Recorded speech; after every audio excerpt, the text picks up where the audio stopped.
We are back. Let me lower the volume from the music. We are back, everyone. Welcome back to the stream. So yesterday we started working on the game jam. Just so you can remember, this is the game jam named "The shorter, the better."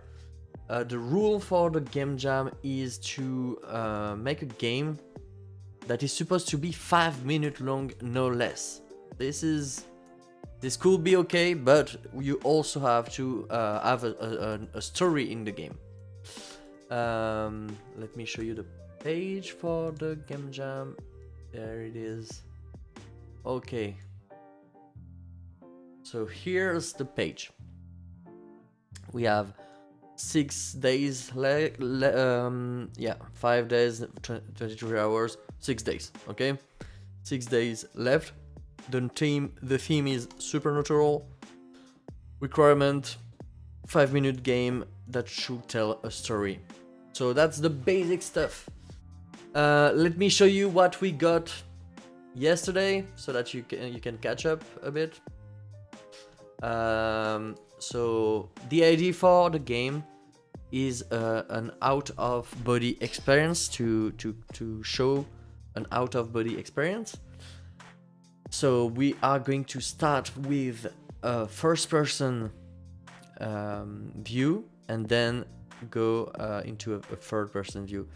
So this is what it is looking like.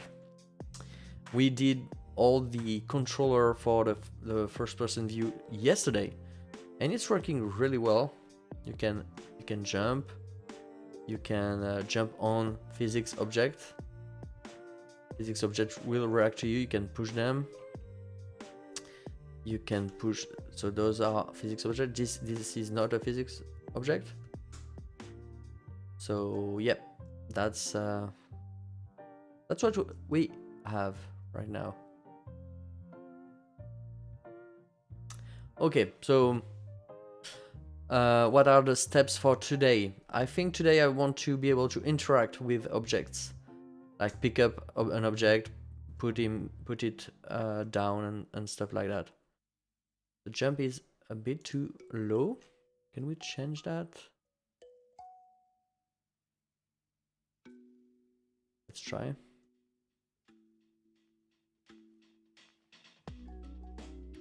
Yeah, that's better. We'll see. Jumping is not really necessary, but it could be fun to be able to jump on objects and stuff like that. Okay. So first thing is when you jump, I don't like that it stops completely, so I have a way to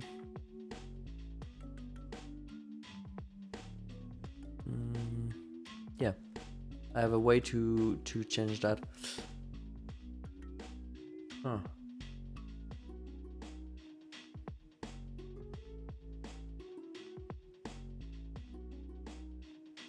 So yeah, that's our code. It's a bit there's a lot of commented blocks because we had a lot of issues to deal with because we were using a character 3D. Hey Spectre, what's up? It's been quite some time now. Yeah, we were using, yeah, long time no see, yeah, for sure. Yeah, I decided I was going to stream for this game jam. It's been a long time without streams. I think it's a good opportunity to get back to streaming a bit. Yeah, I was using a character body before, but it was not interacting well with the physics object, and I might want all the objects in the apartment. Yeah, you're going to be inside a small apartment, and I want the character to interact with objects and maybe for everything to fall apart. using the physics. New velocity. Yeah, this is wrong because we need to check the previous is on floor.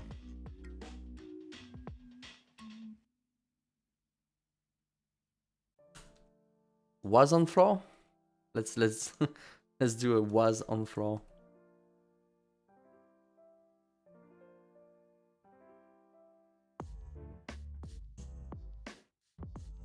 Was on floor equals is on floor. Okay. So if not is on floor and was on floor, then we divide. And if it is on floor and it was not on floor before, then we multiply again by 10. Let's try that. What are you up to, Spectre? Is everything's going well? Whoa. What's this? Why it is so fast when you are in the air? Oh yeah, no, that's why I divided the velocity. I don't want you to go fast when you're, yeah. So if you are not on the floor, then it's divided. Yeah, that's logical.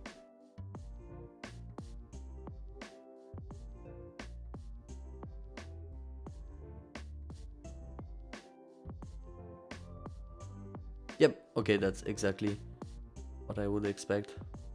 Cool. Hey, Rodzia, what's up? How are you? I'm fine. I decided to stream for this game jam. I've been willing to get back to streaming for a while, and now I joined this game jam. It's you need to make a game that will be 5 minutes long, and we have like 10 days, but I was not finding a good idea for the game for the first 3 days, but then I got a good idea, so I'm here. I'm joining the I hope I'll have enough time, but I'm sure I'll be able to get something out, and I hope I'll be able to use what I do here for my current big project that I'm working on. So it's day 2, and here we made some physics stuff. 10 days nice. I don't like short game jams. Yeah, like game jams in 1 or 2 days are a pain. Just the usual work, 3D printing, cubing, and fishing. What's cubing?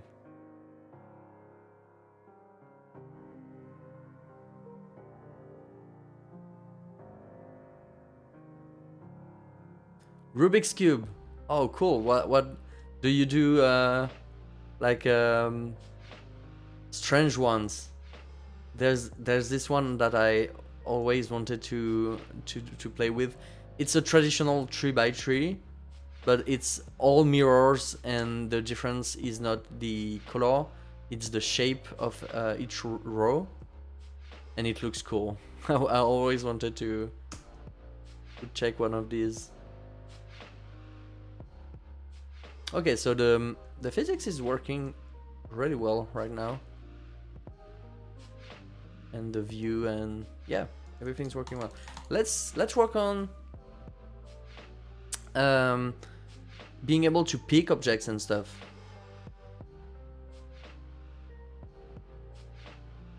I think the weirdest one I have is 5x5x5, but usually only normal 3x3. Oh, okay.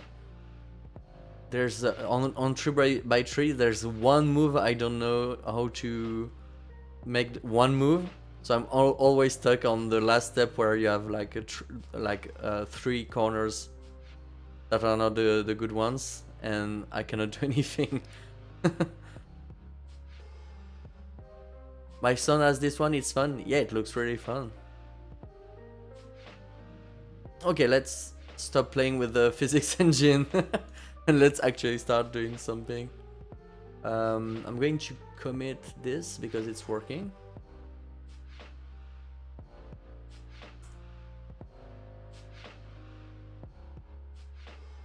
Okay, so I guess we will need a raycast to be able to know what the player's looking at. We're going to place this raycast on the camera. That way we will know what they are looking at. So let's add that.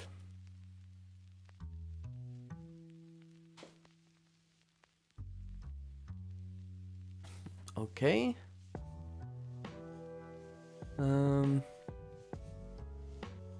Where is it? Oh yeah, the target is not correct. Is this going to move? I wonder, is this going to move with the camera? I guess so. It's a 3D node.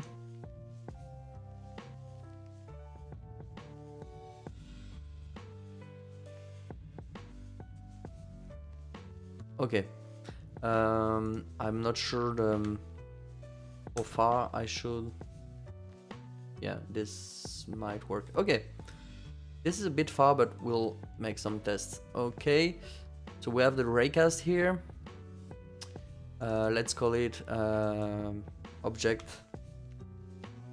detector. Let's access it as a unique name. The raycast doesn't use signals, so we are going to have to add something in the process node. Do I have a process? Yeah, process. We're going to add a function like check for objects. Check for objects in view. A nice descriptive function. Okay.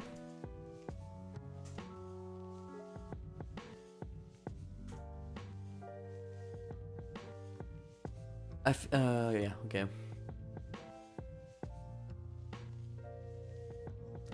This is okay. Check for object in views. So the idea is we are going to be able to use the camera to look at what's at the center of the screen, and then we'll just just for the test right now, we'll display on screen what the object is. Then we'll be able to create groups to make selectable ones, the ones you can pick up, maybe the ones you have a small text about or stuff like that.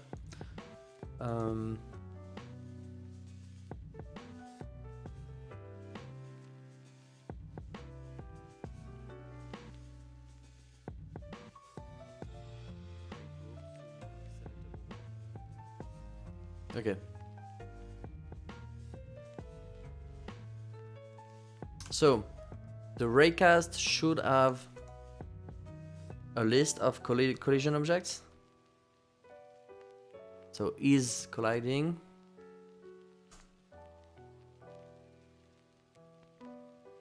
Okay. Let's get all the let's get one collider and print that. Let's start with that. Oh no, that's a collider object. So it's creating a kinematic collider 3D, which is an object to know about colliders. I think it's how it works. Oh no, it just gives you the collider. Okay. Okay. So let's just print it. See if it works.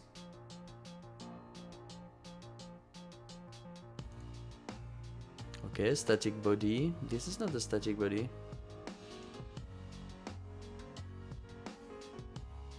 Huh. Rigid body, okay. But this is a rigid body too. CSG box, okay. Okay, I'm not sure it's doing the... I'm not so sure if it's...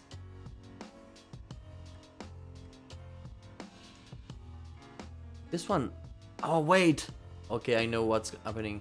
This one is a CSG box, but it's not on the nice layer. you have layers here for the collisions.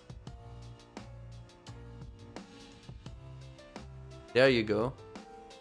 So now we can check. Okay, so that's working. So you can know what object is here. Okay, so we need to select what kind of objects we can pick up and what kind we cannot pick up. So maybe a layer for objects you can pick up could be cool, but we could also have groups. I'm not sure which one will be the cleanest. A collision layer just for objects you can pick up, or a group for objects you can pick up. The collision will be the clean method, because that way the raycast only have to test for those ones. So let's say the layer 9 is for objects you can pick up. Then let's go back to here and let's create an object you are supposed to pick up. So maybe a little block. Let's duplicate this one. And we're going to change the color.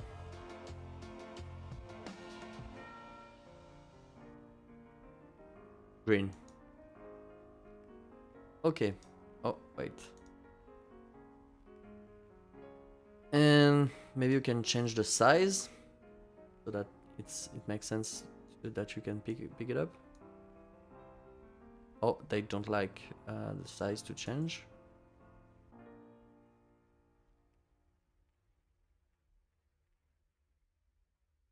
Okay, let's say it's a book, okay? What? Non-uniformity scale collision shape will probably not function as expected. Huh. Okay, okay.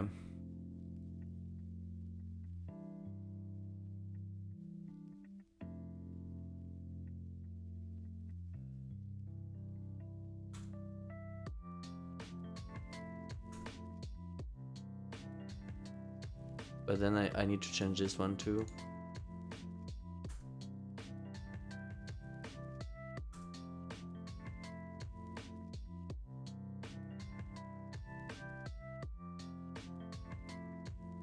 Okay. Can I change the scale? Yes, okay.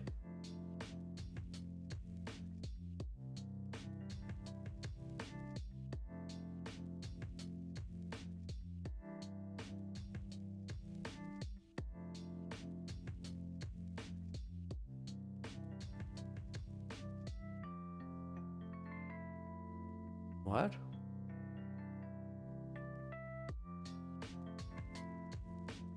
Why does it does that? Okay, that was strange. Okay, so this should be pickable, so let's change the layers for the collision. Okay, and maybe let's add metadata.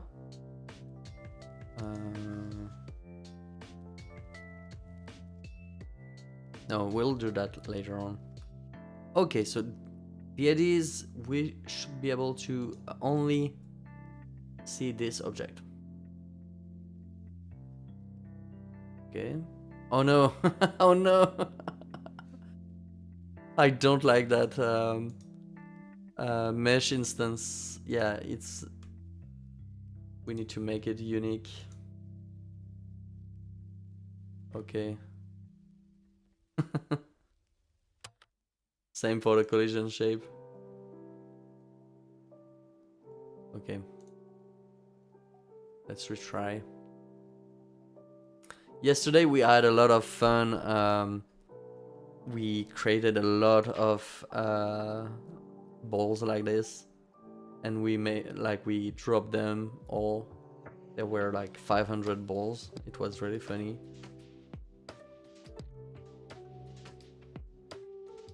I think we don't have enough game that plays with the physics engines we make, like just silly games, you know.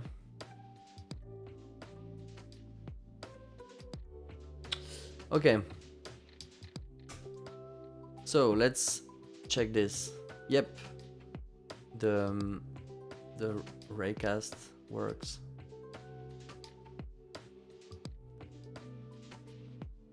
So I should be able to pick it up. Let's work on that. So being able to pick an object up, have it in your hands, and putting it down.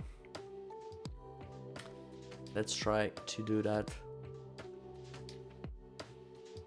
Speaking of physics-based game, did you try the Distant Shores Bretagne? Bretagne? What's that? Distant Shores Bretagne.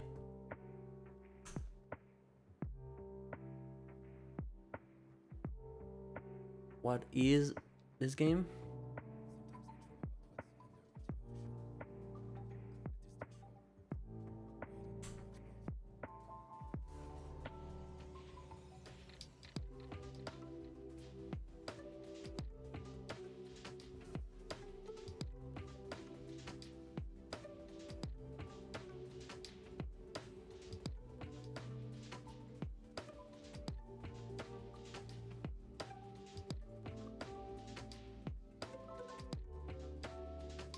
It's like go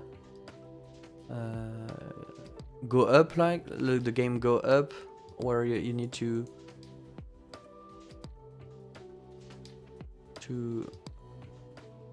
yeah, it looks like that kinds of game, but you have powers. Huh. Yeah, that could be funny.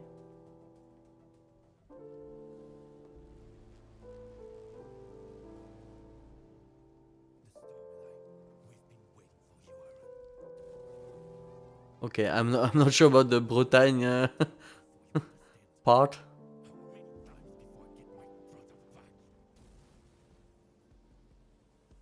Okay.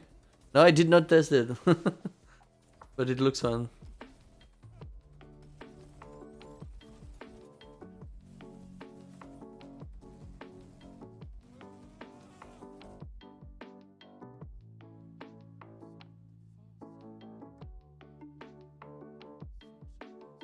Hi, Saltin.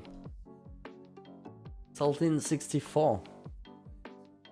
Women, oui, comme la Bretagne. Wait, I need to see the comments. Reminds me of when Half-Life 2 came out and wonky physics interactions were the things to have. Yeah, I think we need more. I think we need to go back to this.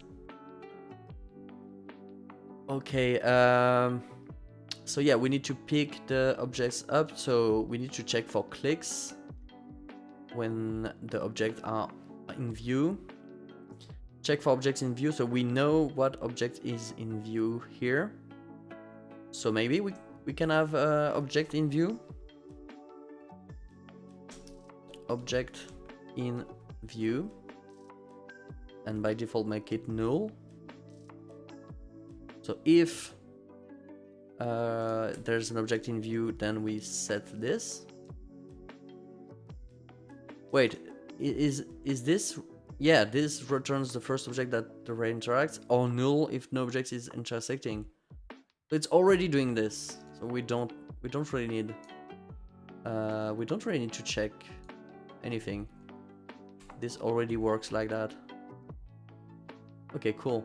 So we still need to check for clicks if someone is clicking. Maybe let's try to do that here. Okay, so this is a click. If this is not null, then we pick up the object. Pick object up.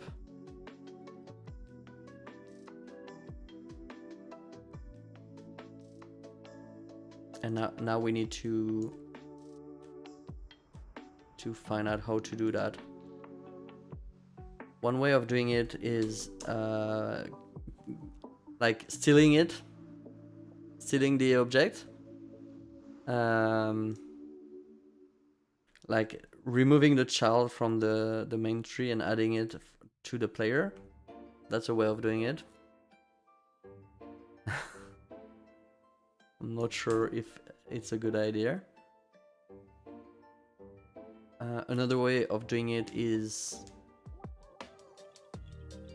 creating a target for the object, which will be in front of the player, and then applying forces to the object to try to be where the object is supposed to be.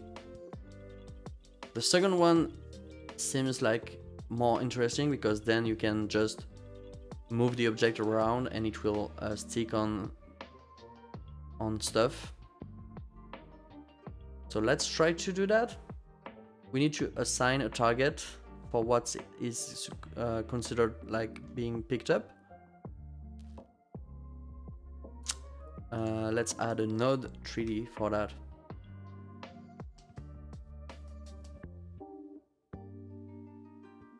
Okay, so let's say this is picked up.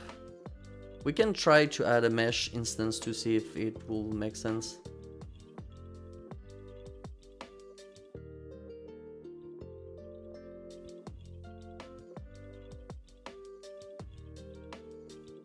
Whoa. That's pretty sensitive. Okay. Let's see if it will make sense to have the object here.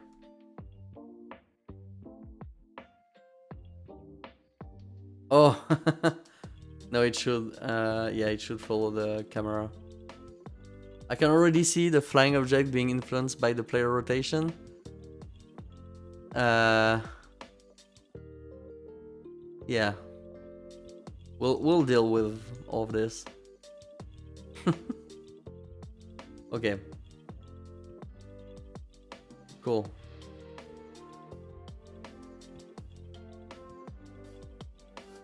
It might be a bit low.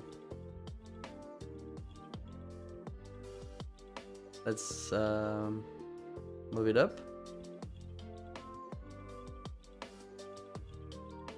Yep.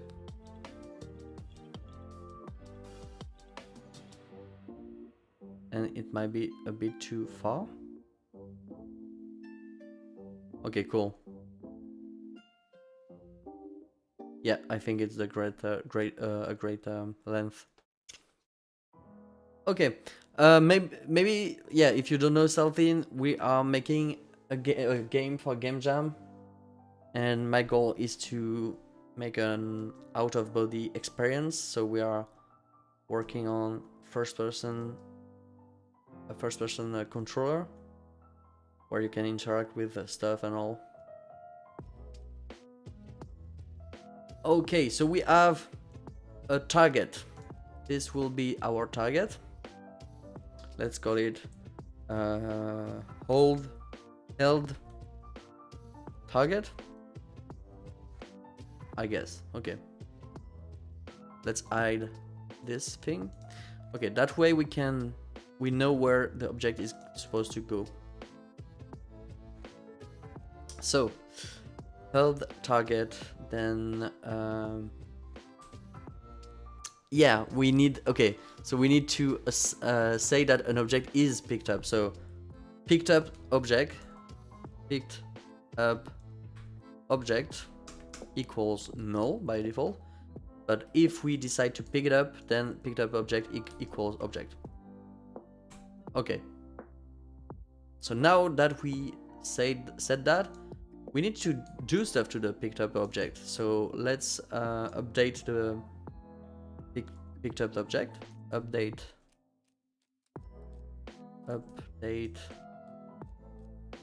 picked up object.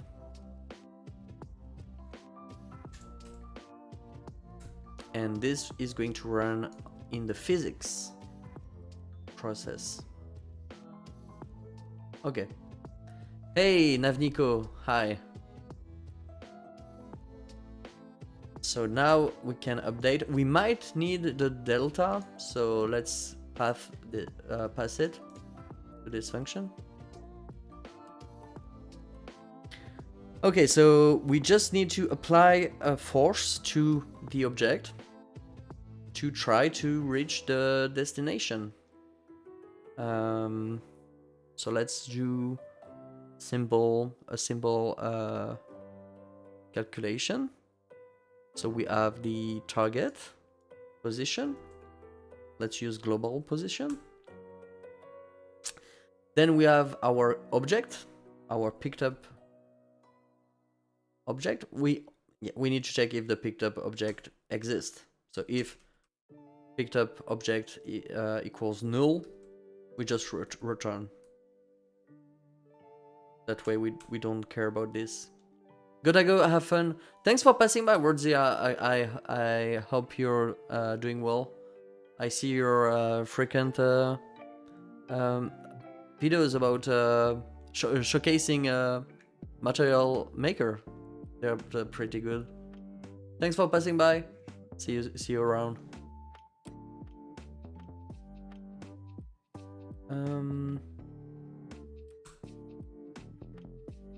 Okay. So we have the held target global position, and the picked up object, we can get its global position.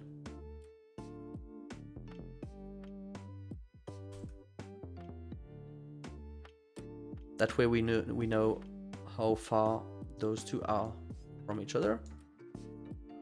You know what? Yeah, the distance. Wait. Yep. Distance 2, okay.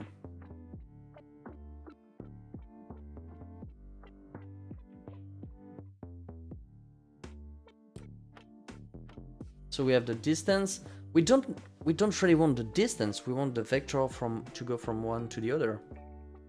Okay, so that will be the vector. Okay.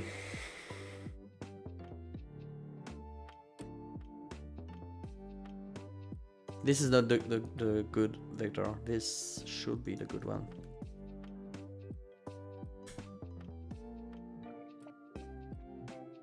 Translation to do. Okay, we have the translation that we should do, but if we do in one go, then we don't apply a force. We just translate. Here we want to apply a force to create the translation. So we want to normalize that.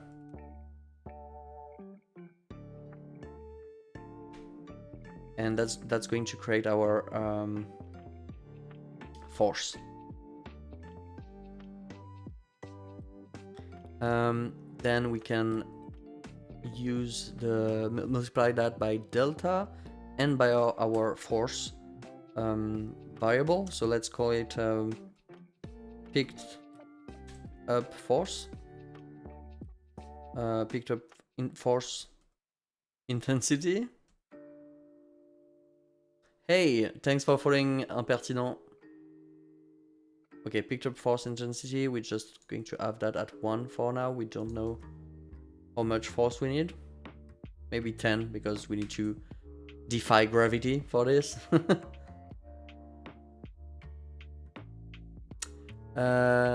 Tu pars sur quoi pour le scénario? This is English speaking, but I can translate.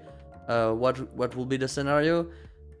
So the idea is to make an out of body. So you are in an apartment, and then you kind of are bored, and then you have an out of body experience where you see yourself at the third person view.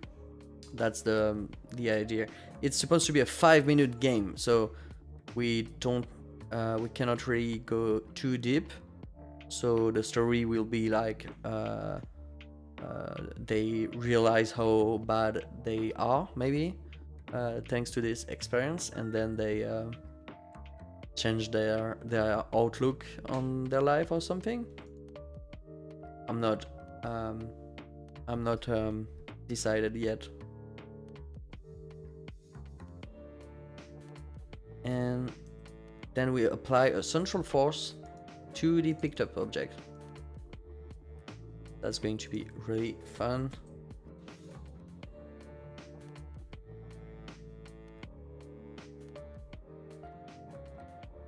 Okay, let's try it. I'm not sure if it's going to work. We need to be able to put it down. So let's test if the picked up object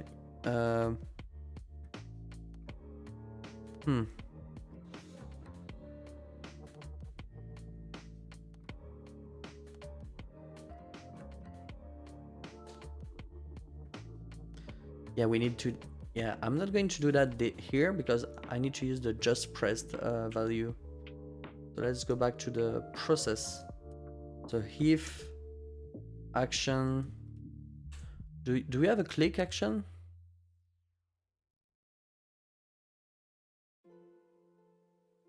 I'm not sure. So let's create one. Click.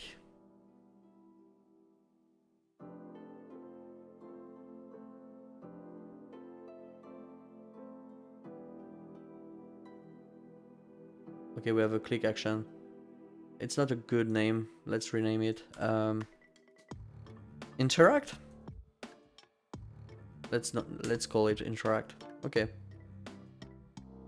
So if input is action just pressed interact, then we're going to pick the object up. So if the object is, if we see an object, we pick it up. If an object is already picked up, we need to put it down. So if picked up object different than null, then we set it to null. So we put it down. And if and else, only else, we can pick an object up. Okay, let's try that. What's the deadline? It's like in a week.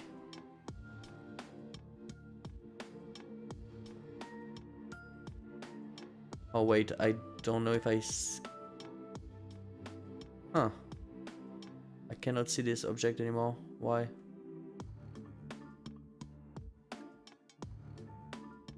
Did I remove them?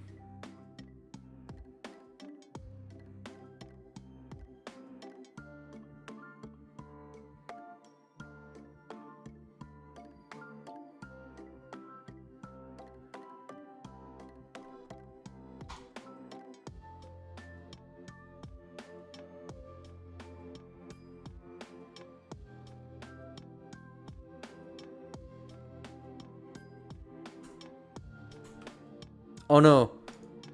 Oh no, this bug is so bad.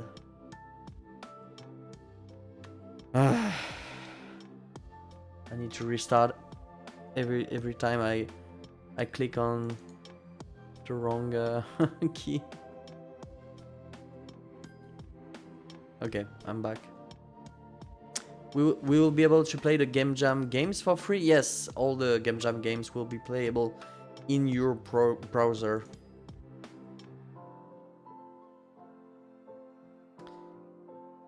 Yeah, I want to check if the object is picked up.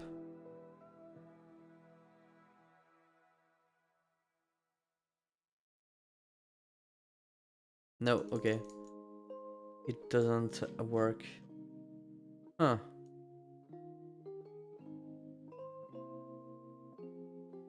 Let's check if this works.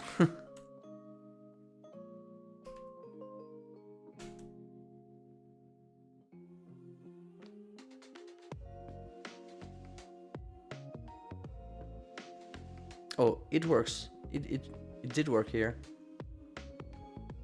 Okay. But for some reason... Okay, so I pick the object up. I put it down, but the force doesn't apply. Why?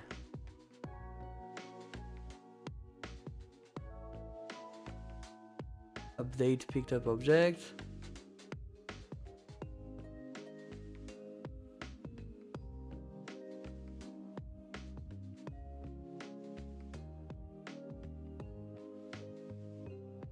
let's get crazy. Let's give a lot of force. Maybe it's just not enough force. Okay. Okay. Let's try again.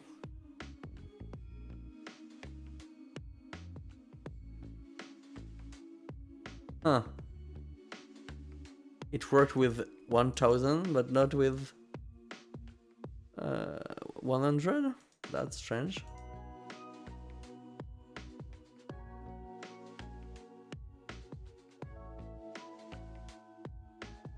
Why is it going that way?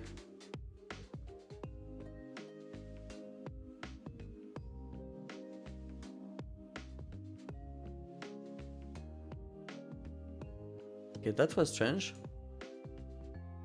Oh, because I'm applying this force, but I think applying the central force is not using global.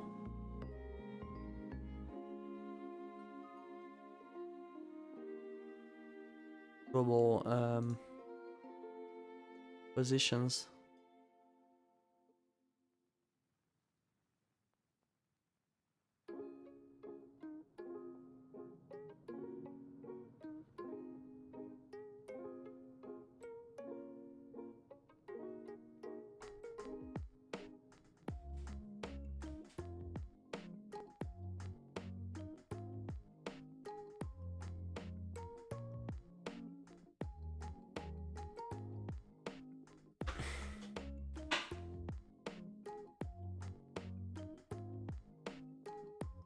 That's strange. So we need some visual information, right? To know what's going on. Like yeah.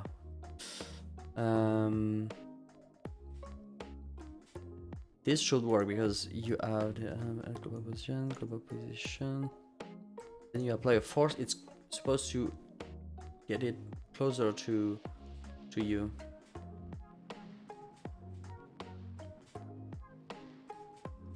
Oh, I think it's working.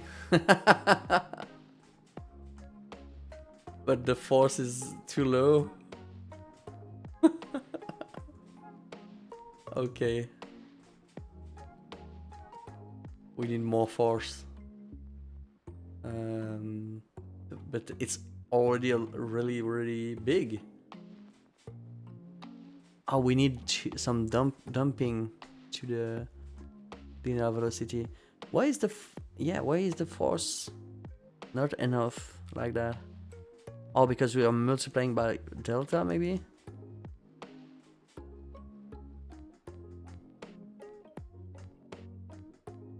That's what she said. I think there's too much latency. I didn't catch it.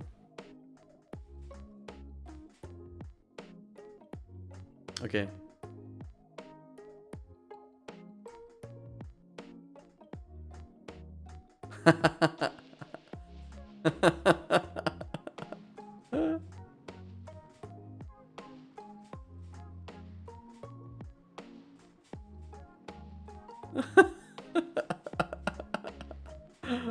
Okay, so we have multiple ways of fixing that. I think the best will be to add linear dumping. So it's trying to be at the target point, but since there's no friction at all, it's going to do that forever. That's funny.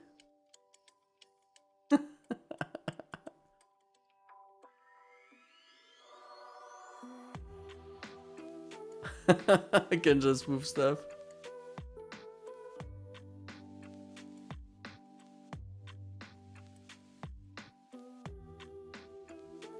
That's cool. Okay, let's try to add linear dumping.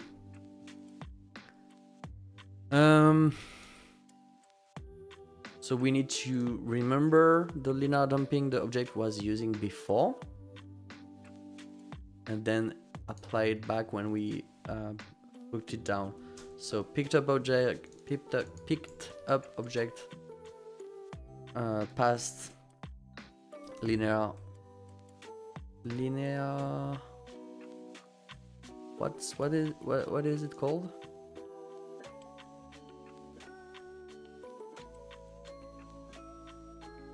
Linear dump.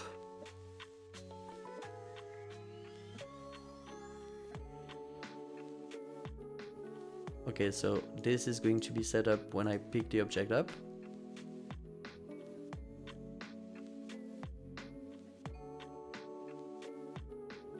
And this is going to be set back. We need a put object down function. And I'm going to use it here.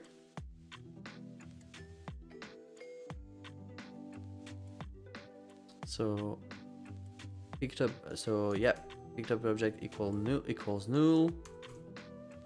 Picked up object linear dump equals picked up object past linear dump. Okay, and yeah, we need to set the linear dump here. We're going to have it really large, like maybe 10. Let's try that. But then we need to increase the force again to make sure it's going to move.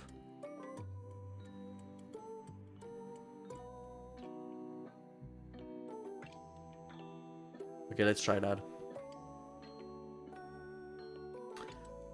Hi, distracted BossFet.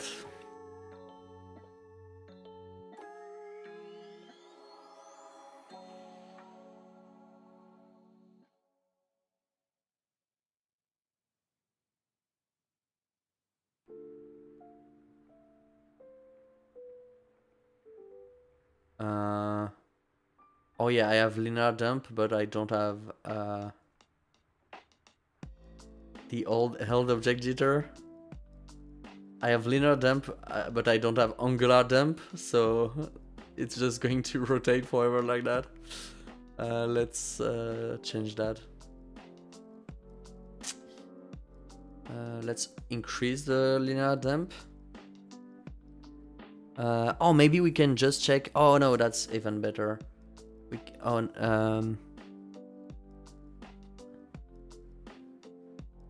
Yeah, changing the force based on distance to, yeah, that's going to be a good way to fix that.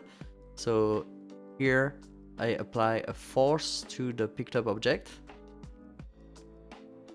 but I normalize the force, but I think we only need to normalize it if it's greater than 1.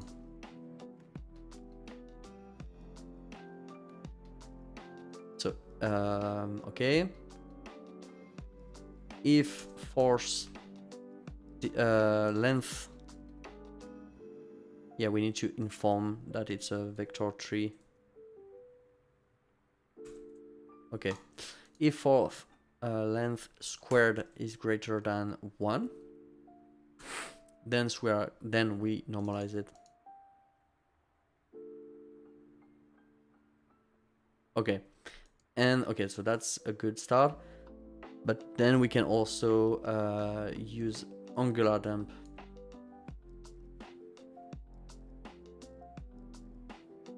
Angular dump. But we need to remember angular dump.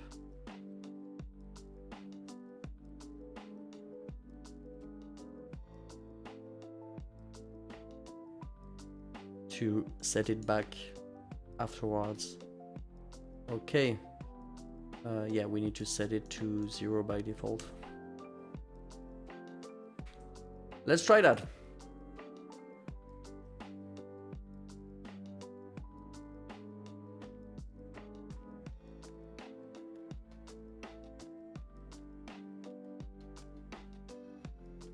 Okay, that's pretty good.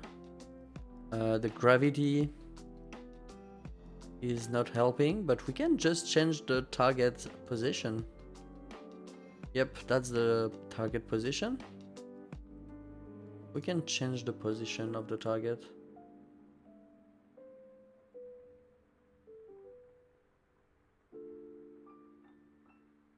Yep, like that.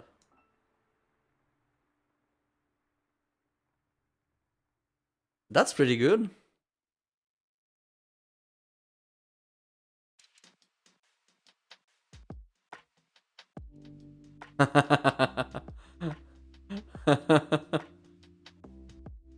You happy, Spectre? You're happy about that, Spectre? Okay, let's now we need to apply some rotation.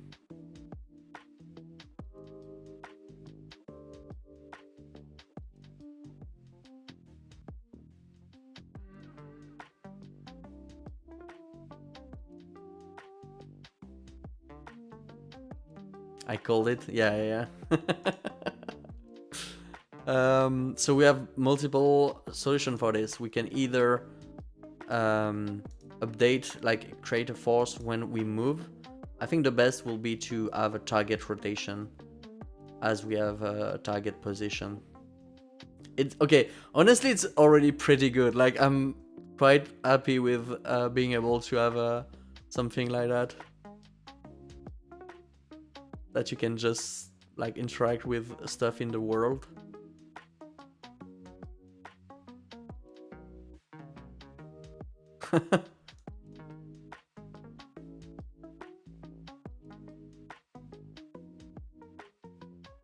Oh wait, can we do the thing where you grab something you're walking on and it lifts you?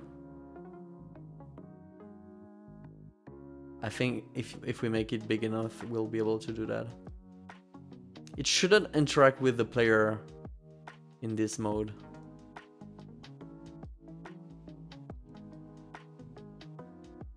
We'll fix that later. First, let's handle rotation.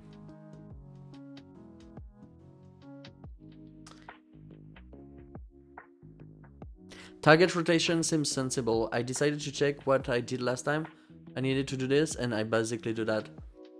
Yeah, I think we are going to do a target rotation based on the player's position. So, yeah, we're going to go to our update picked up object, which is here. Update picked up object. Here we have the translation force, the translation force, and now we're going to create a way to check if the angles are similar. Instead of checking the global position, we're going to check the global rotation. Oh, I'm sure we'll have a lot of fun with the object doing 360 turns and stuff like that. So it's not a translation to do, it's a rotation to do. Okay. Same. Okay, maybe if force, if rotation to linear force. Yeah, let's call this one linear force. And let's call this one angular force.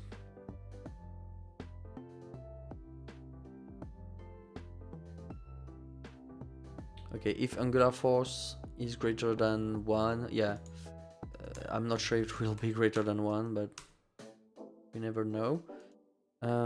Okay, then what do we do? Then we apply a control, apply something, apply torque. Okay, that's the one, apply torque. And the torque is going to be the angular force multiplied by delta multiplied by picked up force intensity. Let's hope it could be the same. I'm not sure this will work, but let's try it, and if it works, it works. Let's go! It works. It works really well.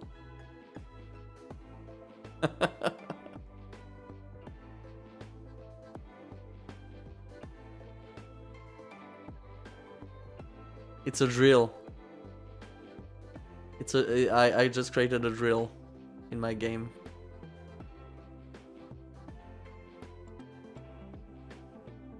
You got a copy paste error. Let's see. Oh, nice catch. Nice catch. Did it fix it? I'm not sure.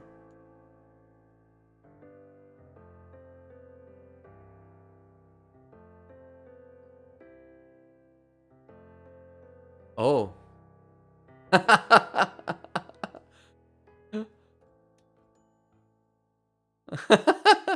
Okay, this is completely not stable. That's interesting. So the force is way too high. That's what I pick up from that, pun intended. So that's going to be the linear force intensity. And we need to create a angular force intensity. I'm not sure why the linear force intensity is so high.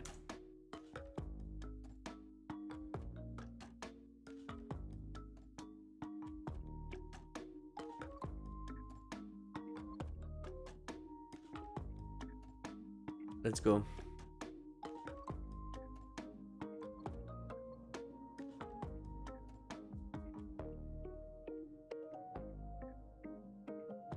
Oh. Oh. Oh no. What's going on?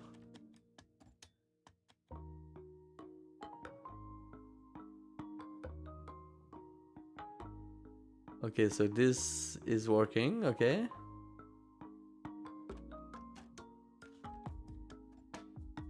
Oh, there, okay. It has a hard time. Okay, the calculation is wrong. It works on this side, but not on this work, so not on this side. Interesting.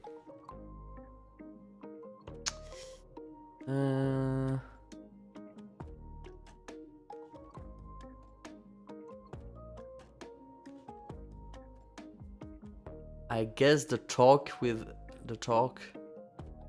and a rotation to do is not the same thing.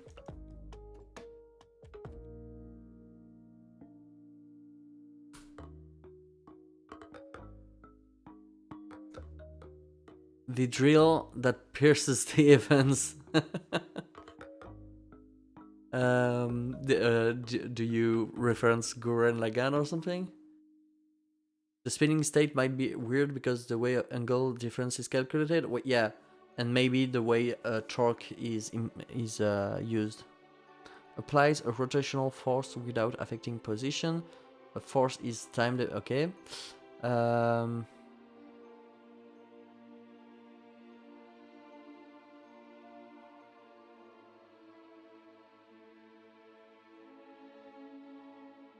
Yes, that was the reference.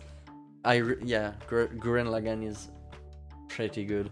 I need to rewatch it. I watched it like maybe 10 years ago now. I need to rewatch this. I really like that it doesn't just end with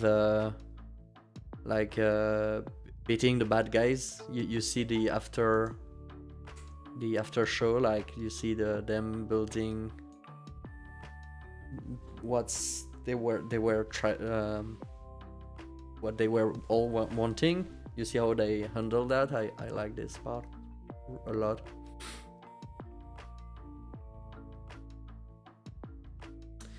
Okay, so held target global rotation minus picked up object global rotation. So I'm sure there's an issue here with the way with Euler stuff or maybe stuff like that.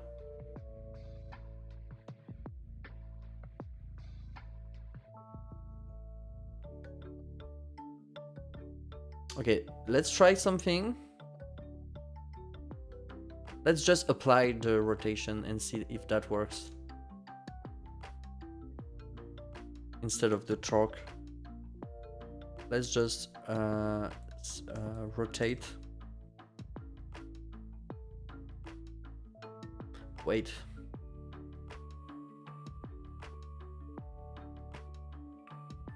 I'm not sure Godot has a good helper there for minimum angle difference. Oh yeah, maybe in Vector 3 you have angle stuff. Angle 2. That's one.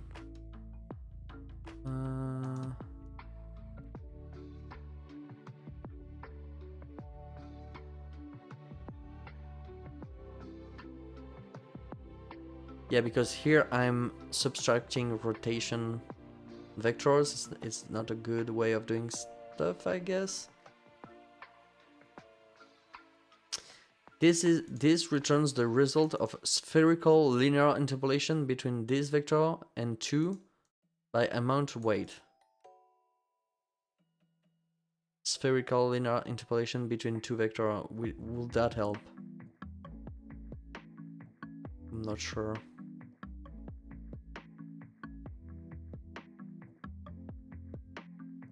Okay, let's see. The torque. I think the torque is the vector where I want the rotation to happen and the intensity of the rotation. That's how the torque works. So will that match the rotation vector? I'm not even sure, because the rotation is the physical rotation, not a rotation vector. So if, for instance, you have an object and you decide to rotate it 90 degrees with this angle, will it be stored in Godot with that information that is going to be used for the torque?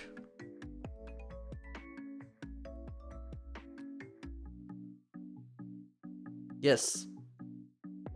Yes, that's how it works. Okay. So that should work.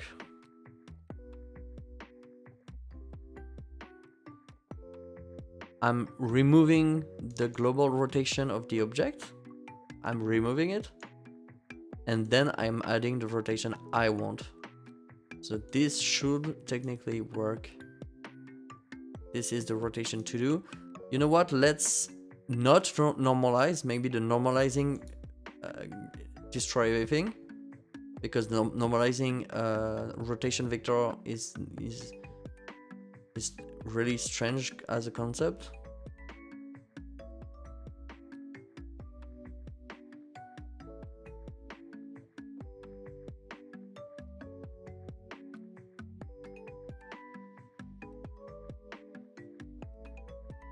Yeah, it's unstable. A key thing is that rotation works like a clock, right? If I'm this direction, it doesn't work at all. So that means that there's something that is like there's one axis that is not working as expected. If I'm here, everything works. Like it copies the rotation exactly.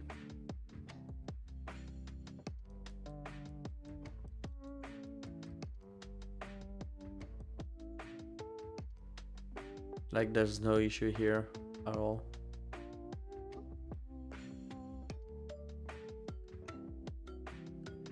But if I go too far here, it has an issue here. Some of the spinning state weirdness might be caused by overshooting near the clock edge, because if it overshoots, it has to go all the way around again.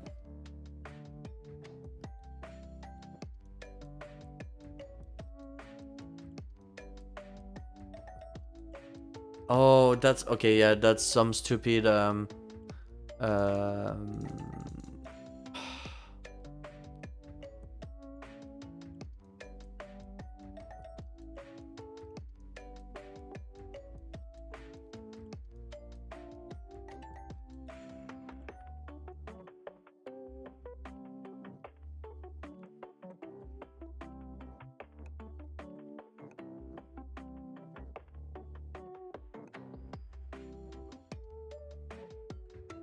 Okay, let's try something crazy, okay? We're going to get the quaternion. Yeah. Exactly what you're recommending. That way we don't have to deal with X, Y, and Z stuff. Because quaternion has all the information we need. X, Y, and Z has less information than the quaternion, and you lose some in translation. So if the rotation of one of the two objects doesn't decide to use Z instead of Y, it will break everything. Let me show, maybe for those who do not know that. You can apply the same translation using different ways using X, Y, and Z. So if I want to, I can do this. This is one way of doing this rotation, only changing the Z rotation. But I can also do first this, then this, and then this again. And this is the same translation, but I never use the Z value. And so if we do that, we find out that if we try to do what I was doing to do the difference between two rotation vector, then if they did not rotate the same using the same axis, then it gives strange result. So here we have the rotation to do using the quaternions.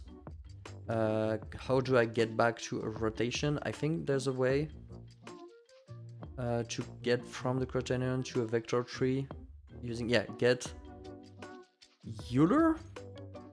I think that's, I think that would work. Get Euler. I'm not entirely sure where to go from there. Yeah, you can get that and get Euler, and that will work. That way we have an angle. That should work. Let's try it.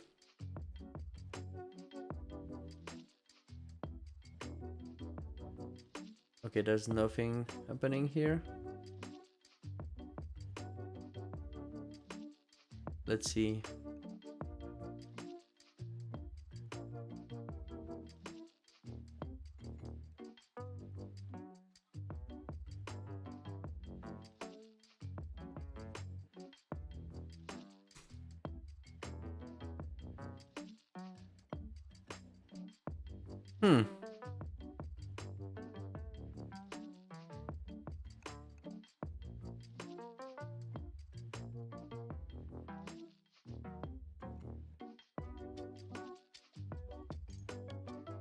Get Euler, oh wait, there's a lot of issues.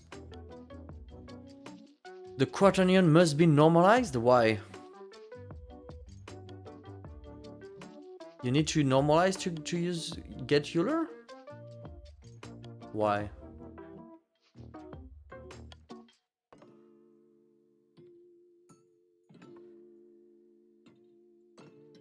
I guess. I don't.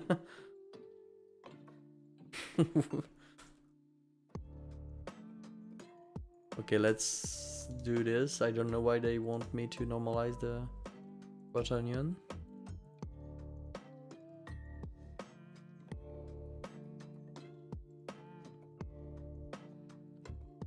Okay, so that doesn't work at all.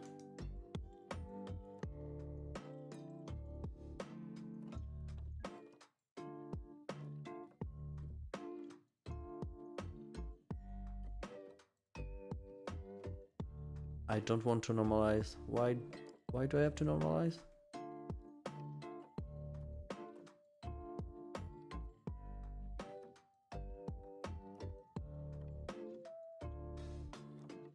Yeah, the debugger was excited.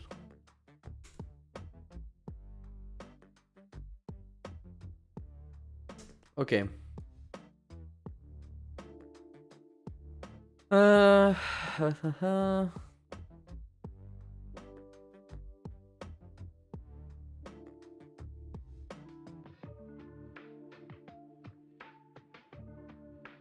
Yeah, we can just get angle.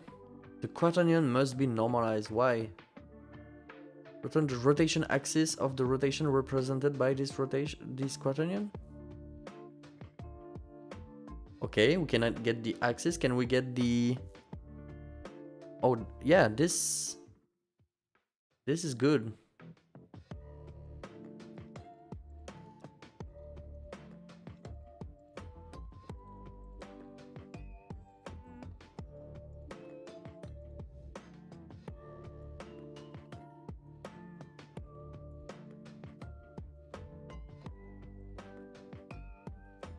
Doesn't work at all. What are you doing? Move! Rotate! Wait. It does rotate back.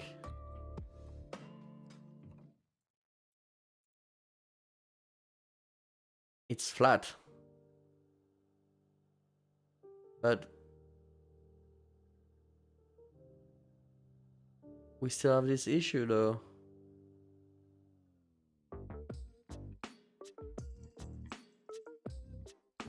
Huh.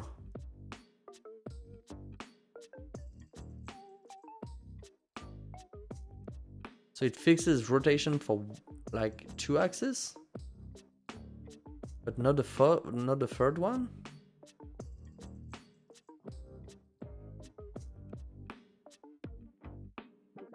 That's strange.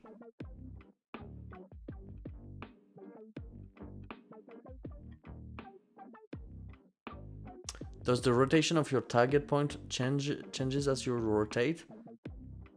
Because it seems to be consistent with that. Yes, the rotation is based on the camera. My target is based on the camera. You know what? We're going to have an issue with this method because I don't want... Okay, we're going to have an issue because I want the object to be able to move. This is not letting the object move at all. So... Like I want to be able to rotate it by... Yeah, we'll see about that later. There seems to be snapping to a global rotation. Yeah, no, but...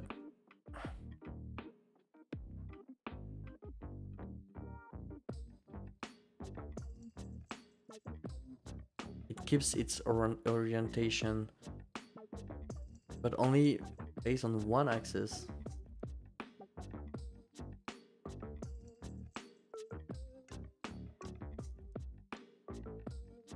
Let's print the global rotation. Oh wait, it's quaternion? Not can we get a global quaternion? Wait. Is quaternion global or local? It's not global. It's not global. Oh no. And we cannot get a global quaternion. Can we get global transform? We can get global transform. Can we get a quaternion from the global transform?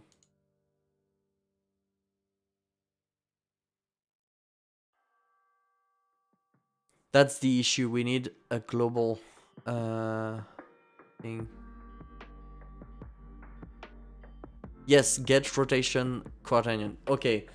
We have the solution. We need to get the global transform. Or just global transform. Okay. Then when we have the global transform, we get the basis. And from the basis we can get the rotation quaternion. They could have given to give us get global quaternion instead, but yeah, we're going to use this gigantic function. Going on a journey here, yes, but but that's the only way to get a global quaternion. Just imagine someone reading the code here and trying to understand why the fuck we decided to get all of this.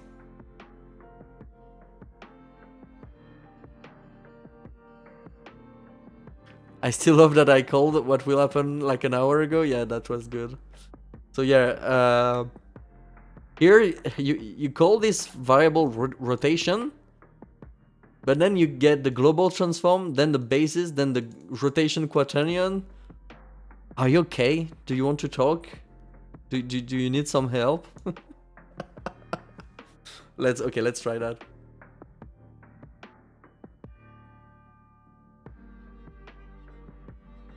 Oh no. Okay, wait.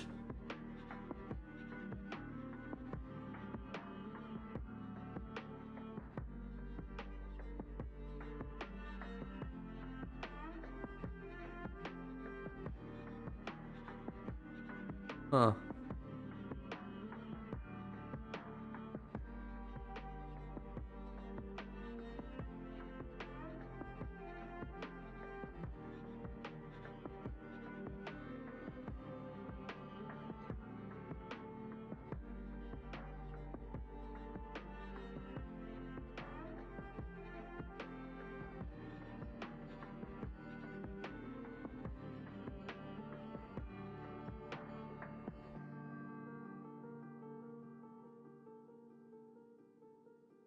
Okay.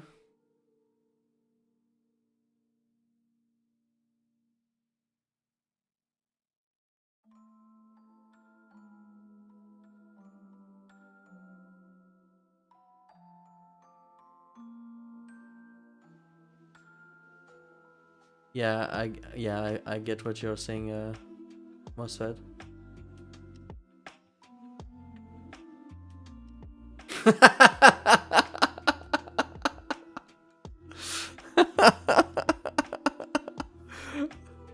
Okay, let's try that.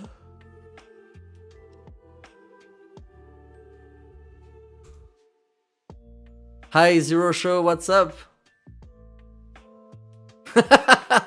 Okay, that's my fault. I said Angular force way too high here.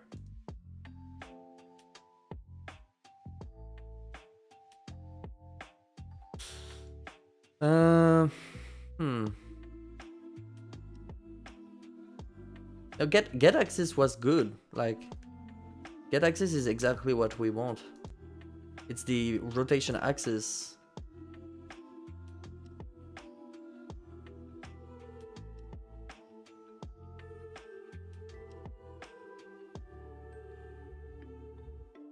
That's kind of working, but then I know what's happening. I think it's just we make a full turn, so then it's like pi and minus pi, so it has to do an entire rotation, you know.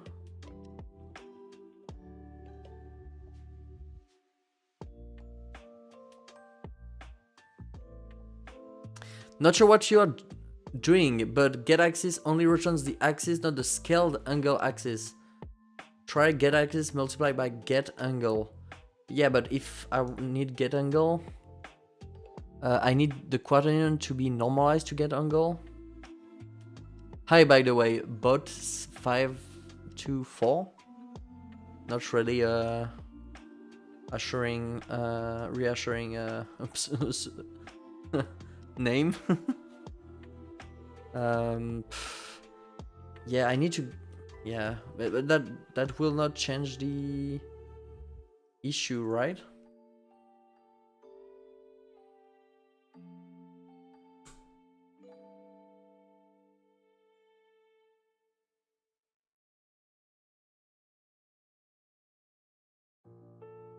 Yeah, no, it doesn't change this issue.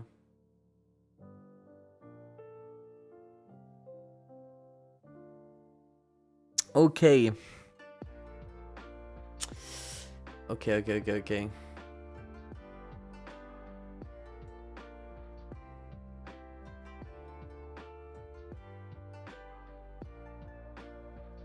Okay, I'm not going to do anything to the object anymore. I'm just going to try and see what's going on with the angle we are asking it to do. Yeah,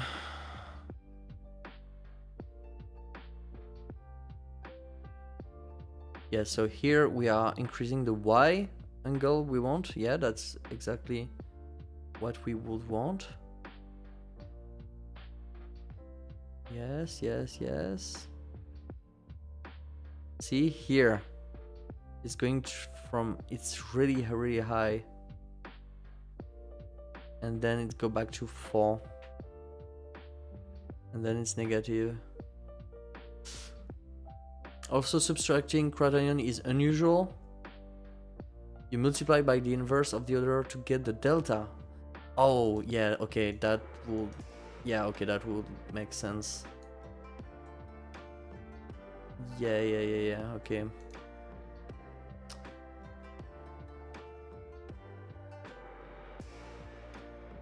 There's a slurp to grow from one quaternion to the other. What will minus do? Subtract each component of the left quaternion by the right quaternion.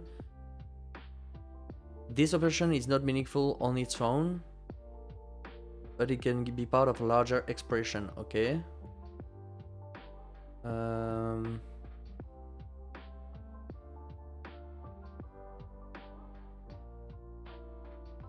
Multiplies each component.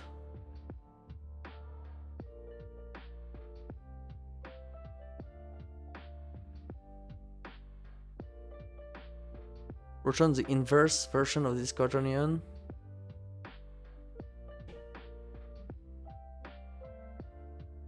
You know what? Let's try it. Let's try it.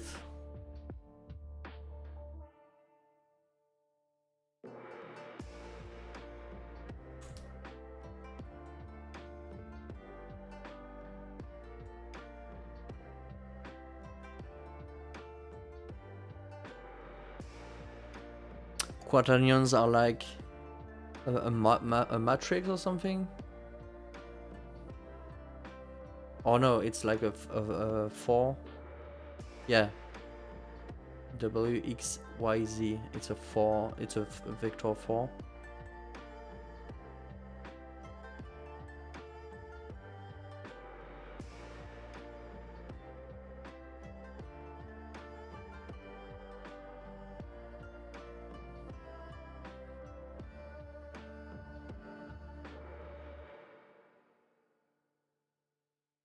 Okay, let's go back.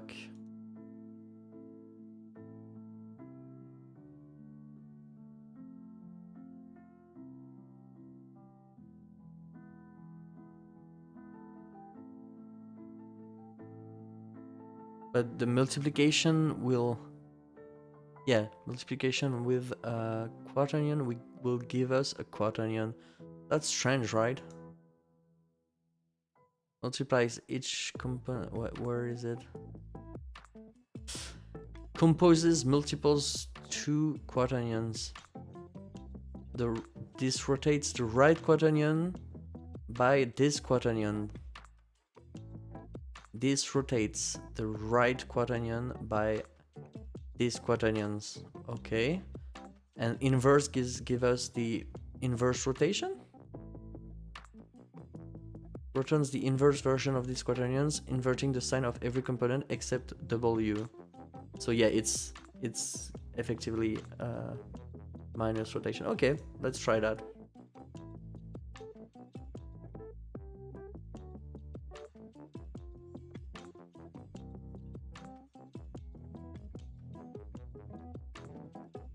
It's complex.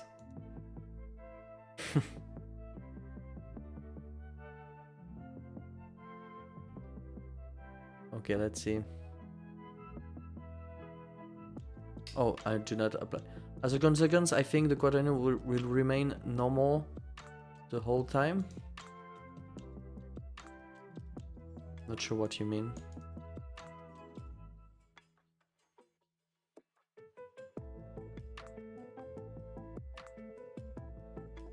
Oh, the normalized. Oh yeah, we can get Euler. Okay, I understand now. Yeah, you're right.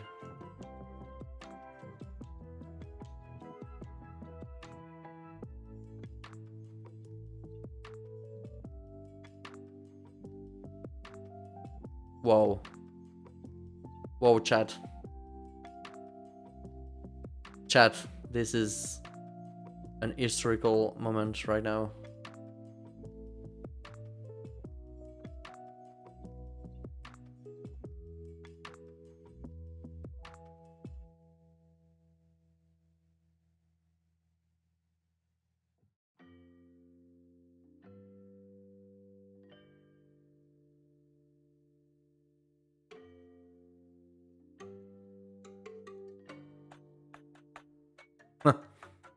Okay, now we need the rotation to not change. You know what? Let's commit this first because this works. And this is good. So let's commit picking up object. Okay. Okay. Now we need to get the rotation at the beginning so that we don't rotate it, you know, like an offset of the rotation.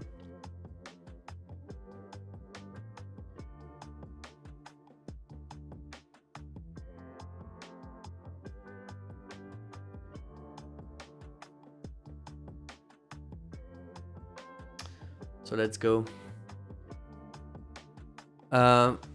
Wait, you know what? I think I have a better way of doing this. I can copy the transform of the object and apply it to our target. That way we don't have to store it anywhere. So I think that's a good idea. If we go to our pick object up here, we can get our target and apply the same global transform. No, we don't want to apply the same global rotation. So global rotation equals the object global rotation.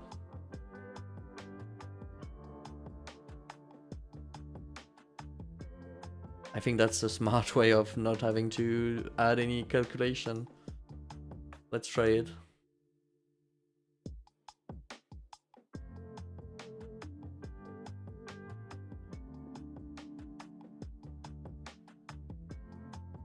Oh yes.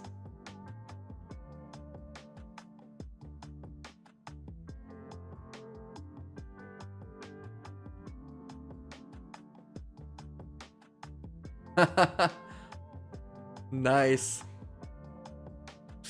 Our hero arrives after his long and frightening journey. Is it bad that I'm imagining the sound from Half-Life as you're picking up that box? Maybe. Maybe you've played too much. I never played Half-Life before. Maybe I might. I should.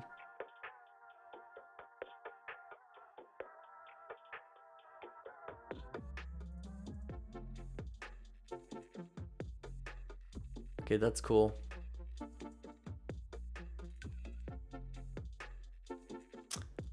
Okay, do we want to be able to rotate the object? I think I want to be able to rotate the object. The thing is, how to tell the player. Like, I think you could use a key. For instance, pressing a key and then moving the mouse could be a way to move the object. The issue is then I need to tell that to the player, like make a tutorial and stuff like that, and I don't want to do that. But I want to be able to rotate stuff, so what button? Maybe right click?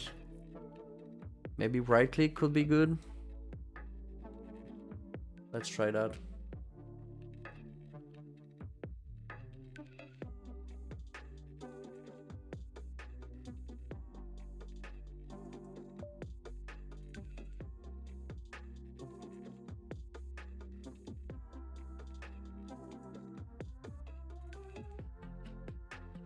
Okay, so right click. So here, where do I do my rotation of the camera? Move camera. Where do I do that? Here, okay. So this is if there's mouse motion. So we can just check if there's a picked up object first. Okay. Then we can check if the right click is pressed.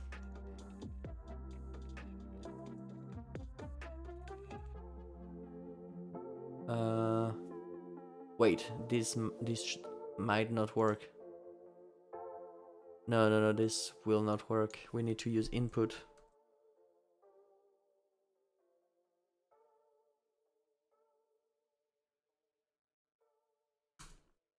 Okay.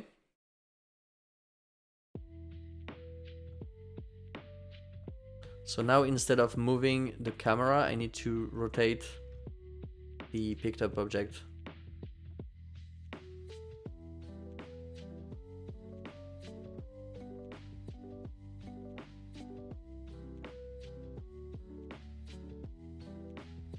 Okay. Let's try that. Where is my move? Okay. So function, rotate picked up object with a move vector. I'm going to do a similar calculation. So move vector multiplied by mouse sensibility. Yes. Then rotation target.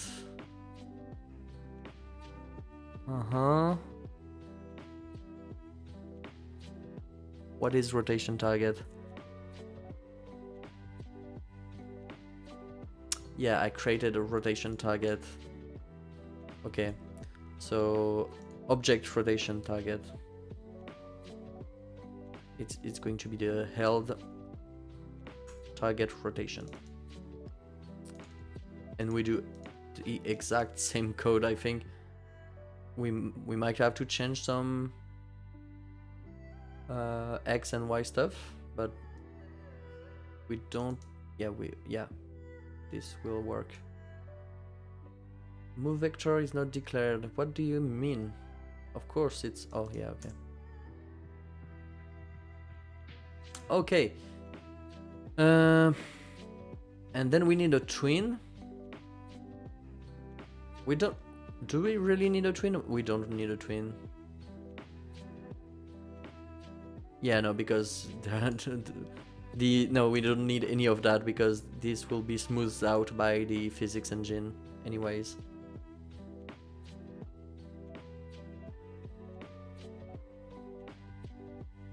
Yeah. Okay. Let's try it.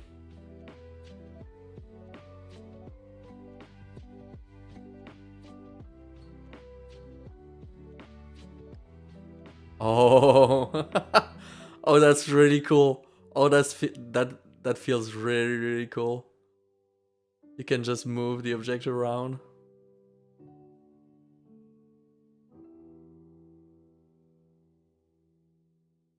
Okay, there's some issues because of the way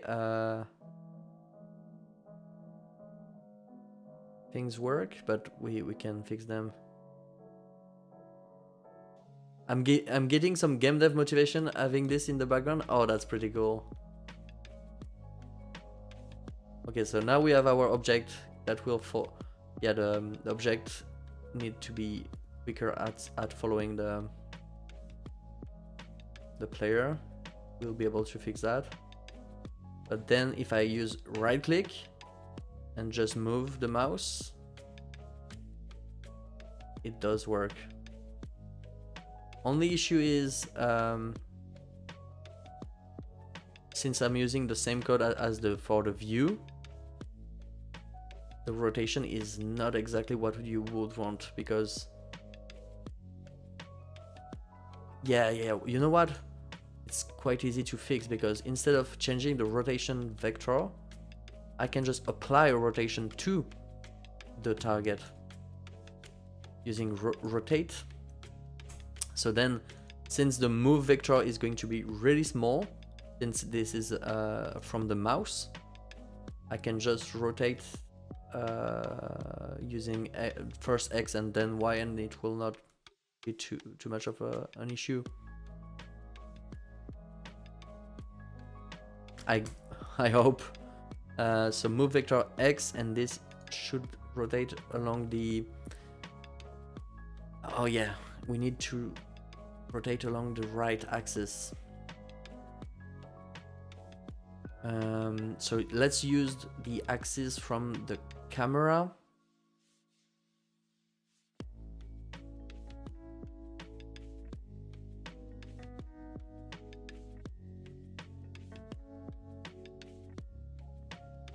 Relative to the parent. Relative to the parent. So I guess we can just use X and Y, since the parent is the camera itself. So let's try it. Vector 3 left and then up, no, right here. This is going to be Y. Let's comment that and try again. Okay, so I have the object now. Right click. Yeah, X and Y are not in the right place. That's strange. Oh no, that's not strange at all. Because okay. Anyways, let's try again.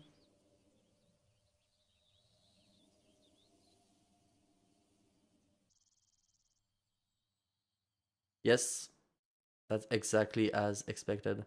So if I move my mouse right, this is the result. If I move my mouse left, this is the result. If I move my mouse up, down,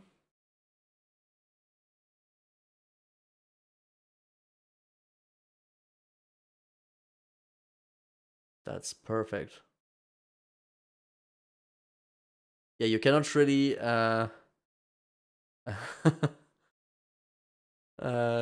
a roll.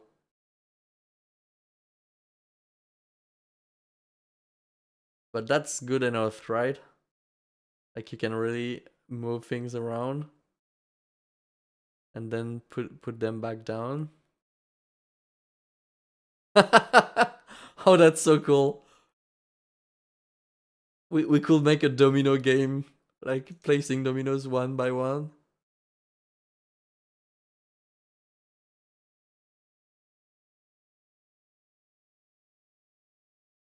No. Okay. Let's try again. That's so cool. We need... Oh, wait. The music is gone. Okay, music is back. Can you hear the music?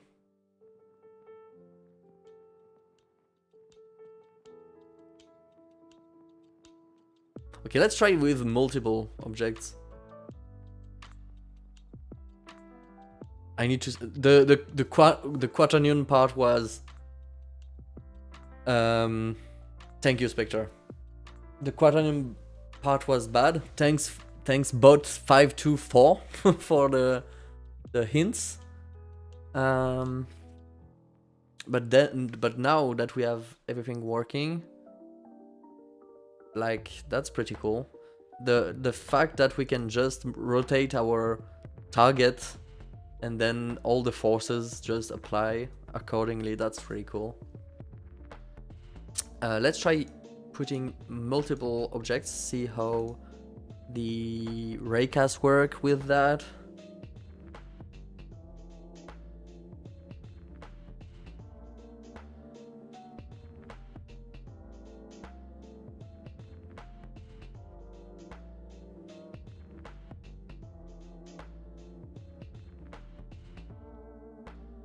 Oh no, I'm just duplicating the mesh instances. I need to duplicate the rigid body.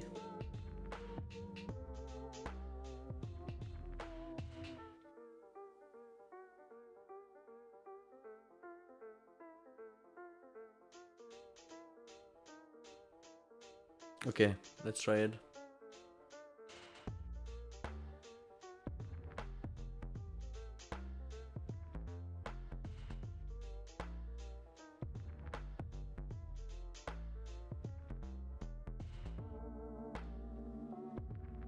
Oh, that's so cool.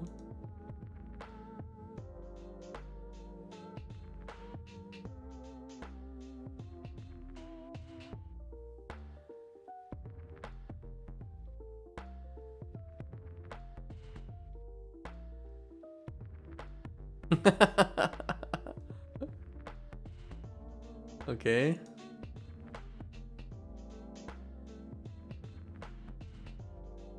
Oh no. Okay.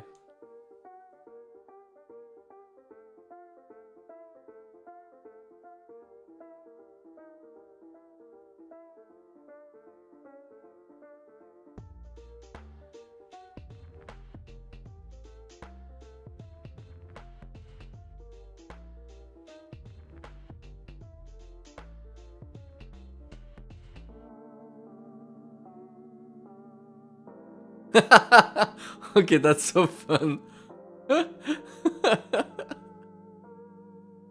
Okay, cool. Let's get something to put the other ones on top. Okay.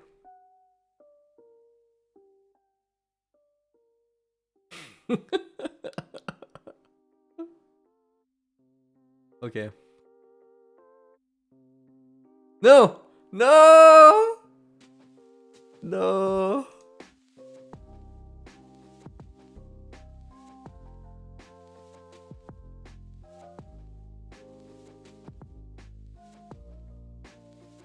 So I will need some sort of tutorial to explain that you can use right click to move things around.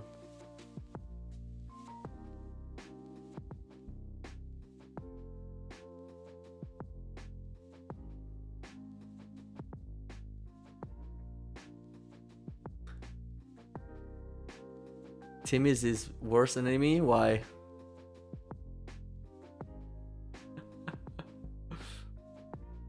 Okay. Okay. Now let's get on top of this cube.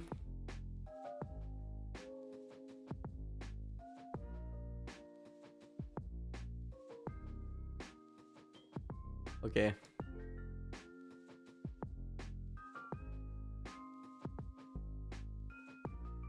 Focus.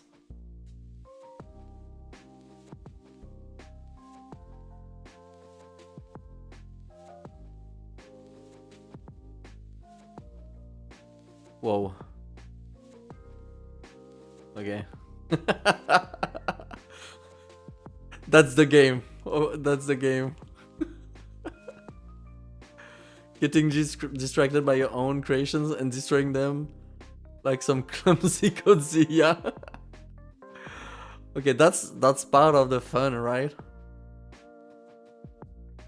Whoa, whoa, whoa, whoa.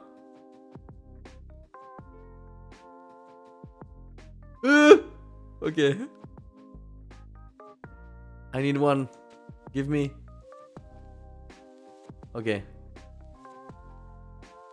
Okay. Let's gently.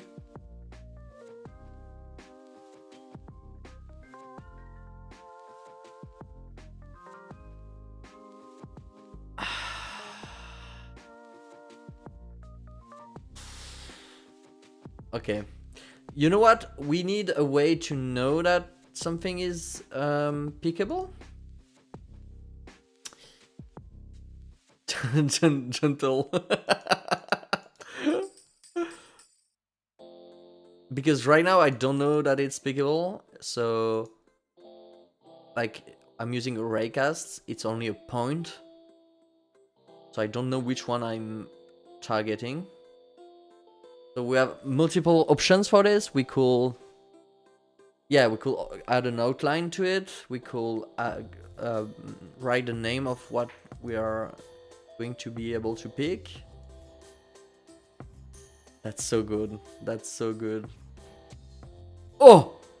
What happened here? It went through?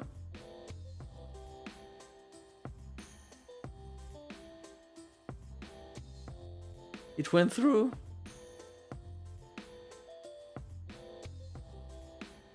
It's stuck?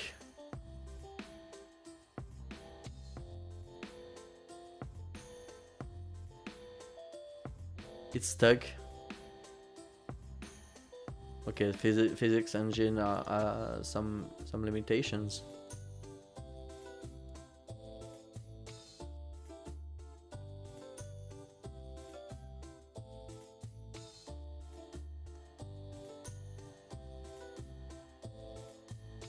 No. Please, chat. Stop it.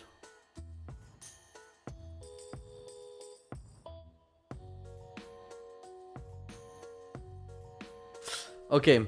Outline. Tint. No, I don't like tint. So maybe outline.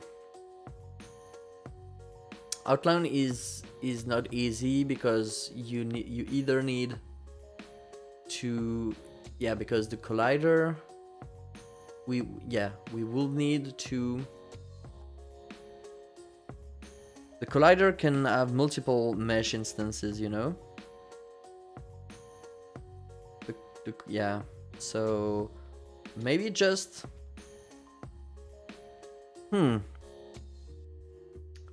maybe just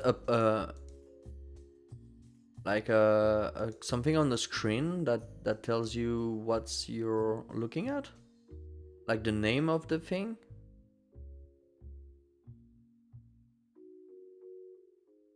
Or a point, just a point on the screen.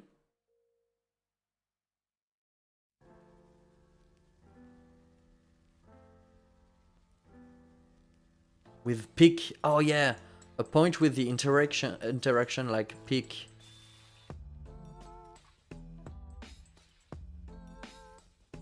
Let's try that. So I think it should be a 2D thing. So let's save this. Did I commit already?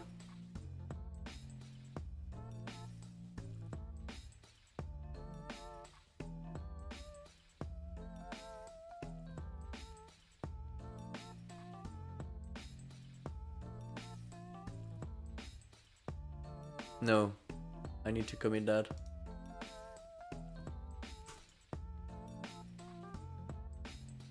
Rotating objects. Cool. Yeah, to display a little dot on the thing you want to pick. Let's try to do that. So we can get the position on screen based on the camera with a reverse projection. We can display a sprite, just a sprite. But I don't like the character to have UI inside it. But let's ignore that I don't like that for now, and we'll find a way to change that later. So let's add a sprite.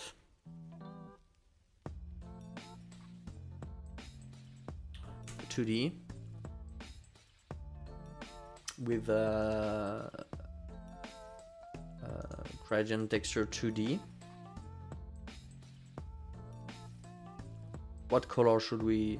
Or maybe we can have a little dot with a black spot at the center and a white outside thing. Let's try that.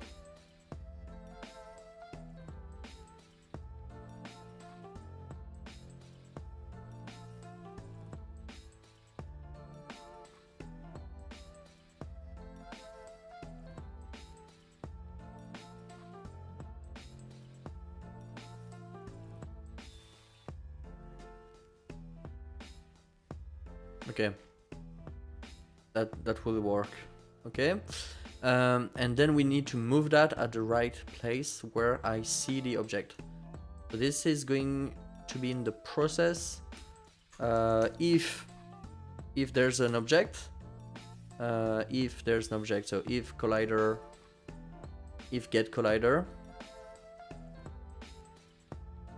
Oh, we need to make sure we are not picking up an object right now. So if picked up object is null and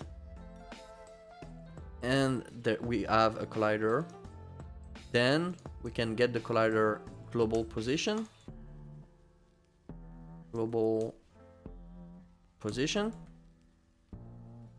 Okay, and then we can we get the not the position but the center of mass? Yes.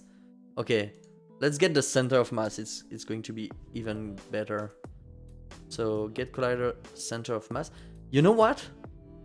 Let's use the center of mass as the target, right? Instead of using the... Is the center of mass... What's this? Wait.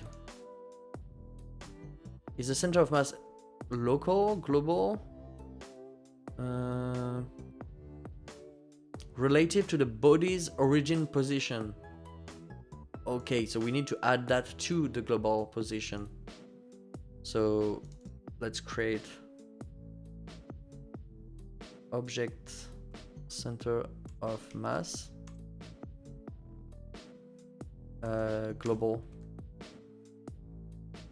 center of mass equals the object global transform, global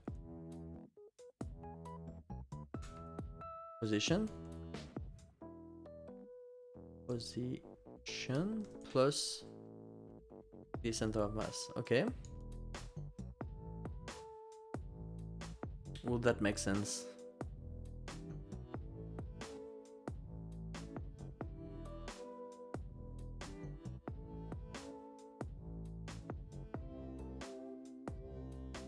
No, we let's ignore the center of mass thing for now. Because there are some issue with where I need to apply rotation or stuff like that, and I don't want to deal with that right now. So let's just get the global position for now. Okay, so we get the global position, and then we need to use the camera.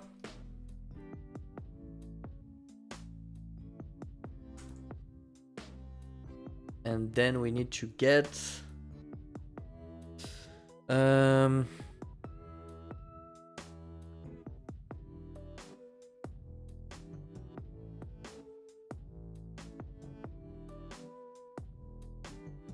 it's like reverse.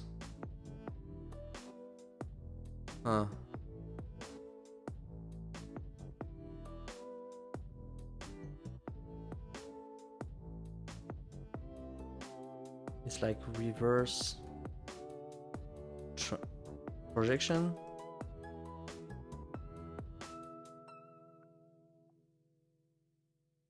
Unproject, that's the one. Unproject position. We unproject the position and we get a result that is a screen position. So this, let's call it this the cursor. Okay. So cursor position equals that. Also, the cursor must be visible at that point.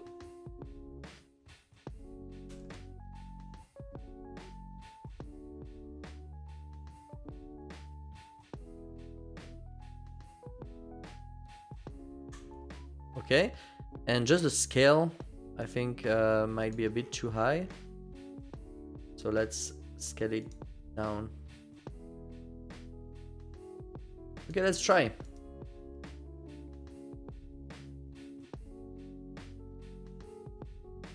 And okay, I'm doing stuff wrong here. Equals null. Okay, let's try again.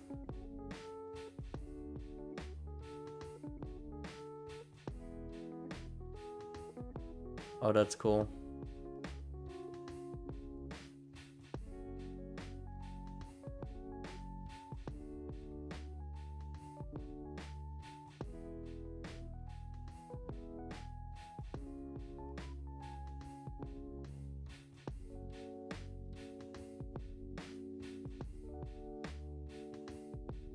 Yeah, that's not enough, right? Yeah, I know. That's good, but that's not enough. Huh.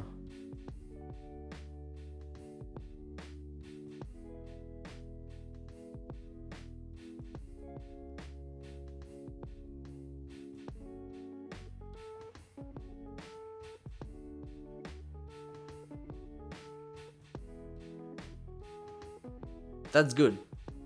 I like it. The issue is if you have multiple ones, you have strong, like you don't know which one is which.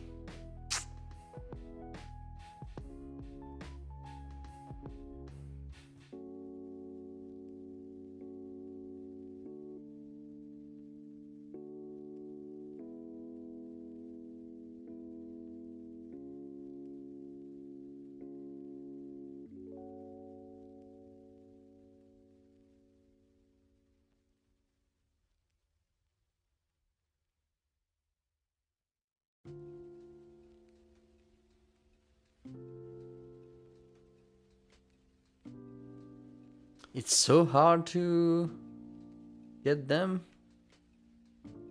Is there a way to make the raycast less hit from inside? If true, the ray will detect a hit when starting inside shapes. In this case, the collision normal will be 0, 0, 0. Okay. Collide with bodies, debug shape, we don't care.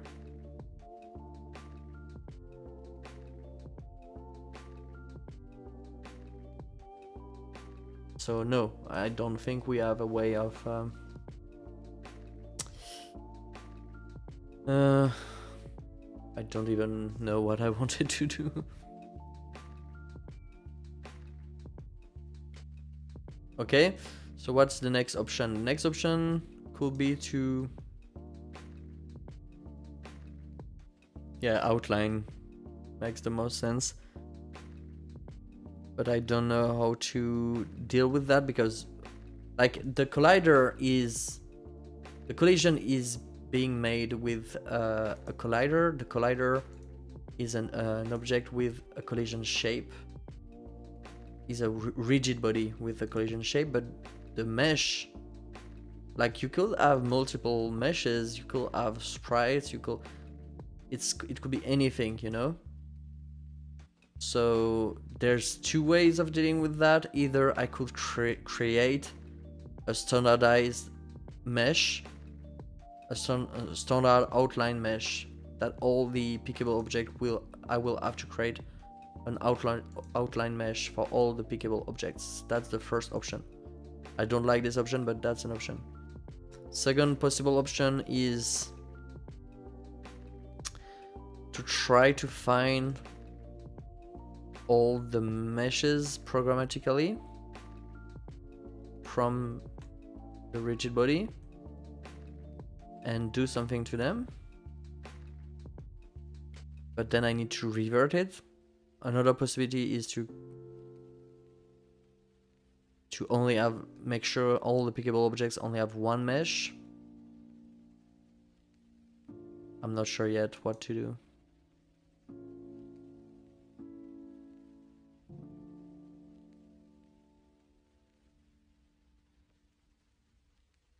Let's make the cube pickable, see what's happens.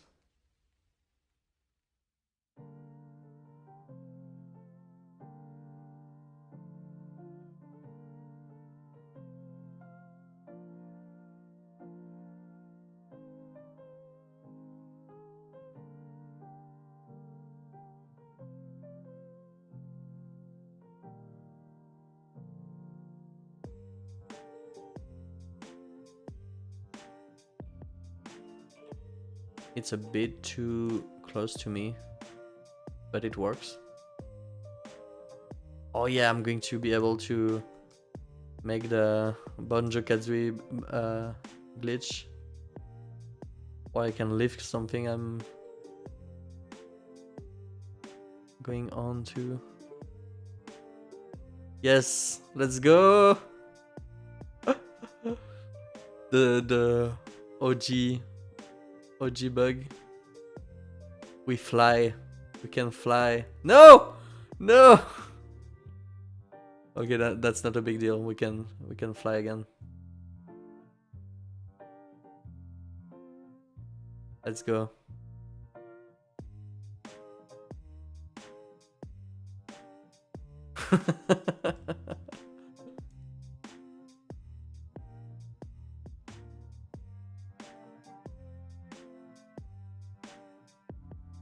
Okay, let's go. Oh, you know what? I want to get a little card with us into the sky.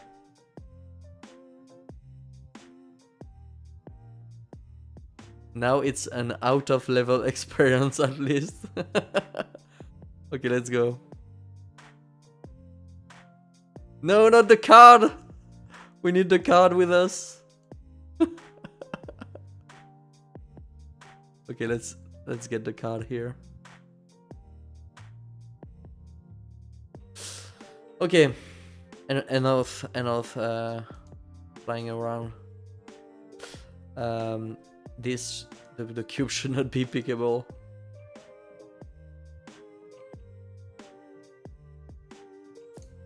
Okay. Okay, so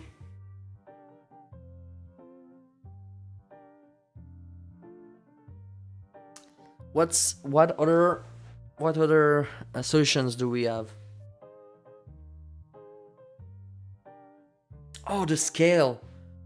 Making the scale of the mesh change like pulse. That's another possibility. But I'm not sure it's fun. But that's something we could do.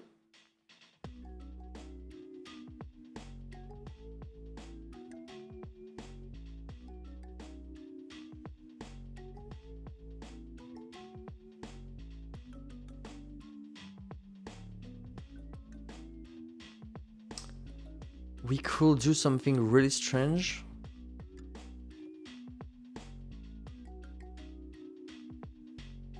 Oh, that's some experimental stuff. Huh. We could render everything, like do another pass where we only render the selected object.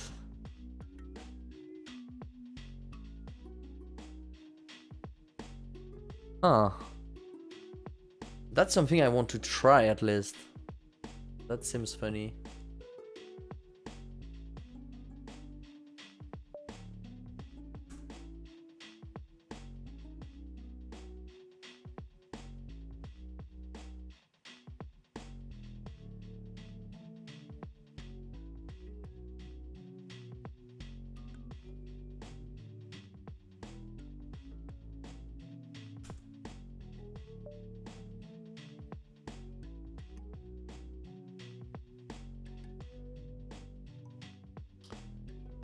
Why 3D team?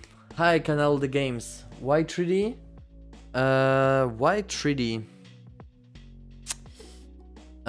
Because I want the player to be able to experience immersion, so that then the out of body experience will be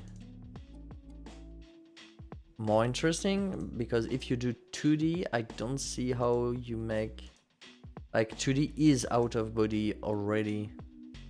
You cannot really do a 2D first person, or it will be a line, you know, it will be 1D. So yeah, that's the reason.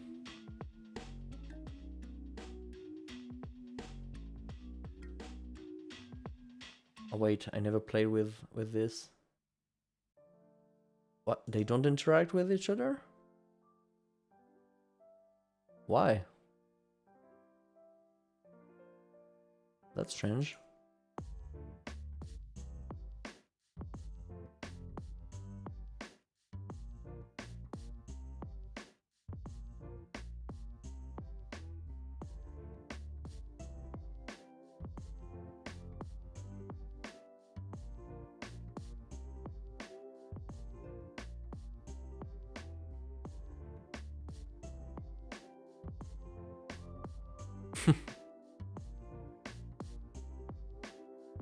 Okay, so let's try that. That's going to be really strange, but I know that you can create a new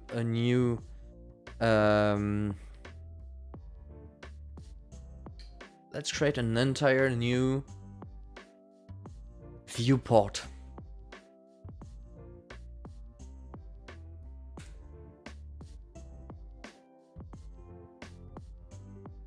Okay, the viewport container will contain a viewport, of course, and it will stretch the viewport inside it.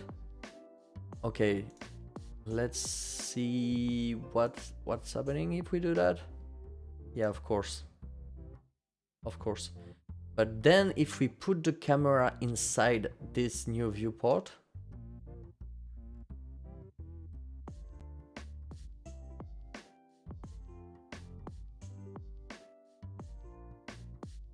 this... wait.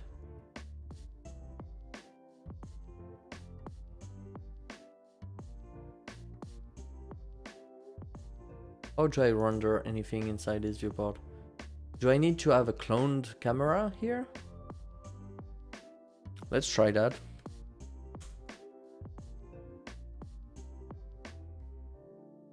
Cloned camera 3D. Cloned camera. Okay, and then I copy everything from the camera. So cloned camera, global transform equals camera global transform.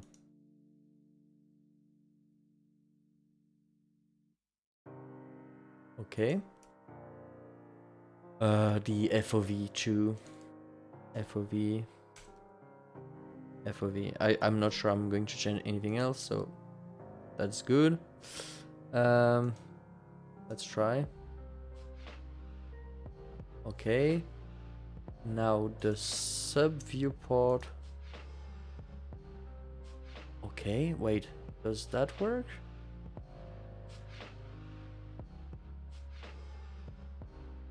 Aha. Interesting. Okay. So now we can just go into main, and only our interactable element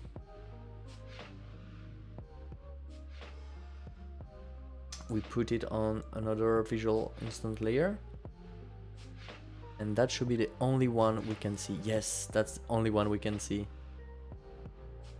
So now we can apply some interesting effect, because this is the only thing we can see. So now we can create nice visual effects to it. Okay, let's try that. I think it could be funny. For instance, we can use the transparency.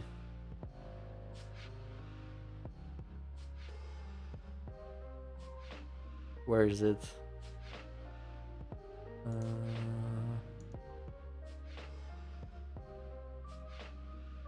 Transparent background. Yes, cool.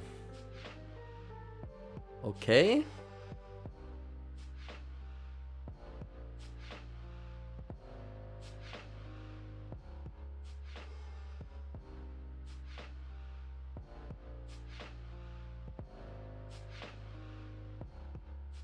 Okay, now we need the selected one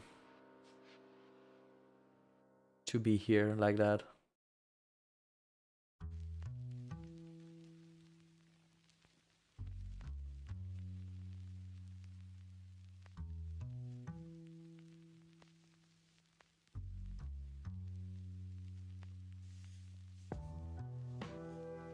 Okay. So we just need to change the layer. So let's select a name, a mask. I guess let's use 11. Okay. I don't know why, but let's select 11. So, but that apply to the mesh instance, right?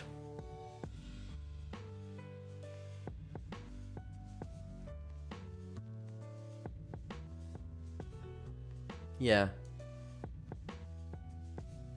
So I need to, okay. That's doable, that's doable. I know how to do that. Okay, so let's go to the code here. When I pick up the object, I go through all the children. So for child in object get children. Is there a way to get children recursively? Get children.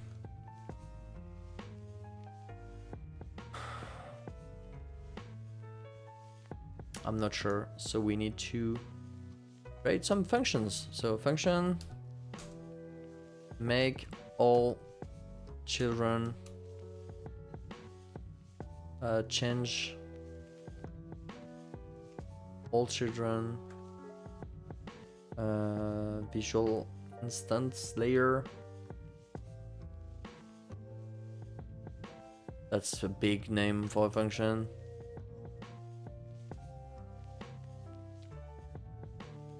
Layer number and value. Okay. So for all children, okay. For child in object get children.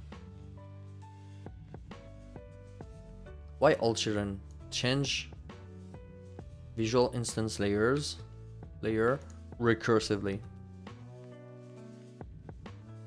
Nice. So if we need a node. If the node is a visual instance 3D, then the node layer layer number should have the value. Okay. Else we don't even need else. Then we need a for loop for child in node get children.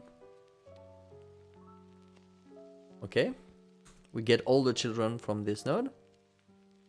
Then we just apply this function to the child, and that's it. And we just apply this to our picked up object. We change the 11 layer and we set it to true. And when we put it down, we set everything to false. This should work. Let's try it.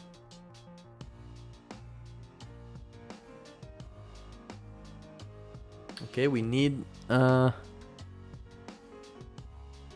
change. Uh-huh. Oh no, it's not when we pick it up. It's when we see it for the first time. Huh. Oh no, that's pretty bad. So we need a last scene. Yeah, we need a last scene object.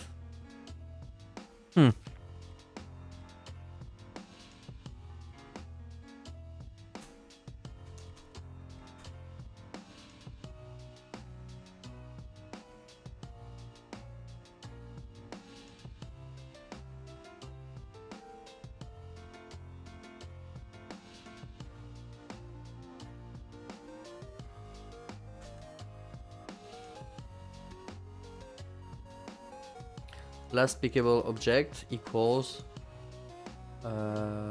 this. Okay, so if the current object is different than the last pickable object, then we can apply that to the last pickable object.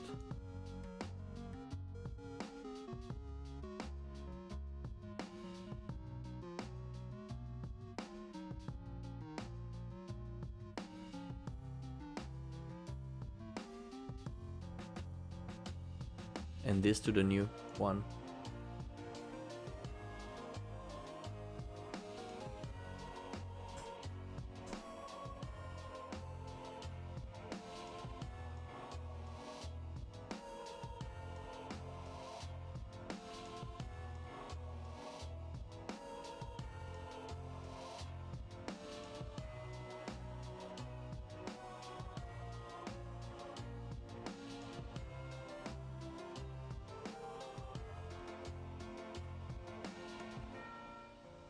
Okay, that might work. Oh, oh yes. Look at this.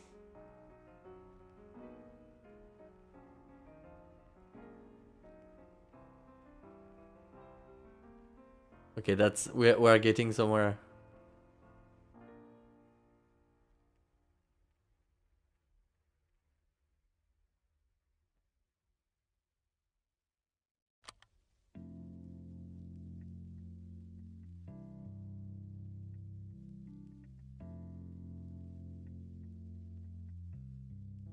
We can make it translucent. Okay.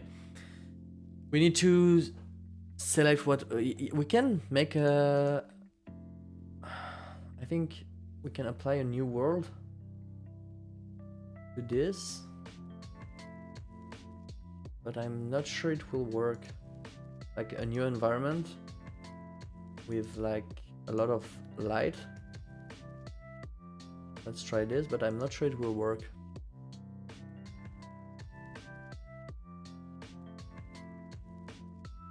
What's happening here?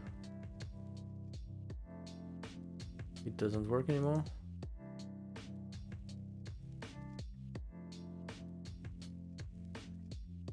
Why? Okay. Okay, if I use own world 3D, then it doesn't use the objects that are not inside the world. If I create a new, yeah, if I create a new wall here, same thing. Wait, no, I'm not sure.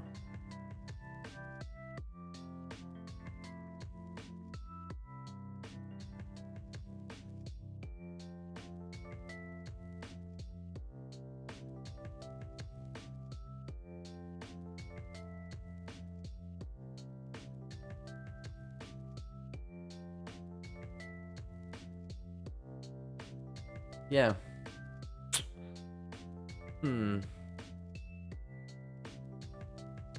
That's a bad thing. I cannot apply a different environment. That's strange.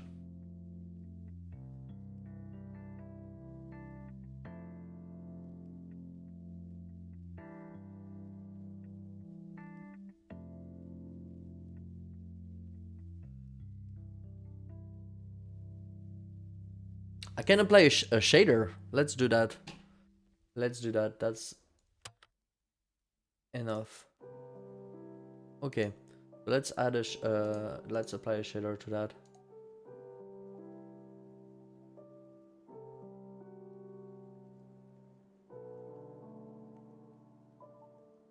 Okay.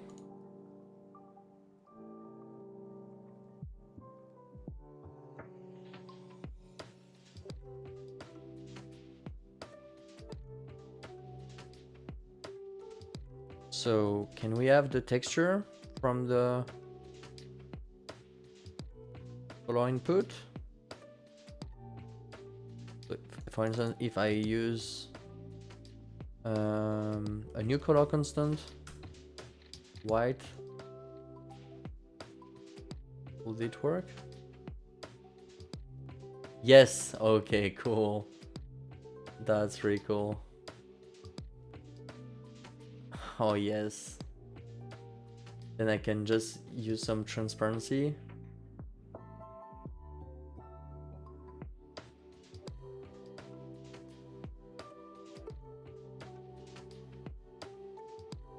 No, I need to divide the alpha value. So will that work? Yes, okay. Okay, we're getting there. Now we need to multiply or divide. Divide that by 2.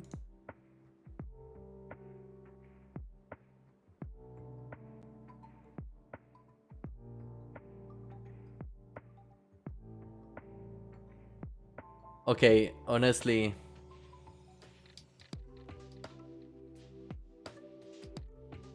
that's pretty good.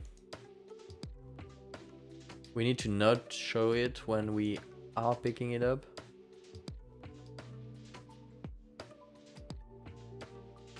But yeah, that's really good. So we are rendering everything. Maybe we can reduce the... Yeah, reduce the how do you call that? Resolution. We have a pixelated value here.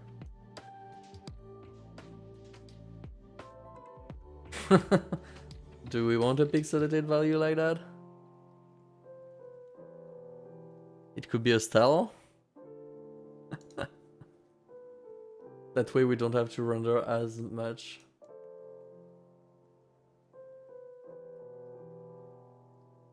And we have a giant blob. No, that's bad. I don't want to render everything again, right? Wait, but we don't render everything again. It's like one object. So that's okay, I guess.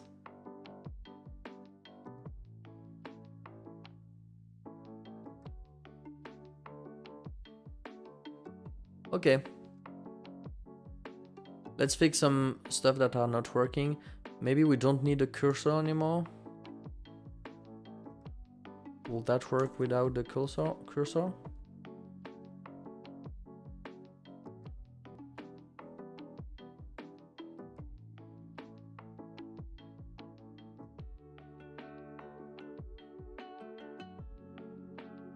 I guess.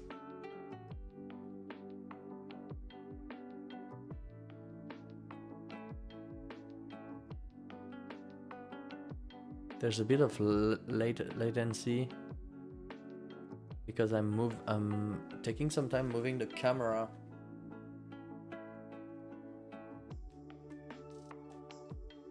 How could I fix that?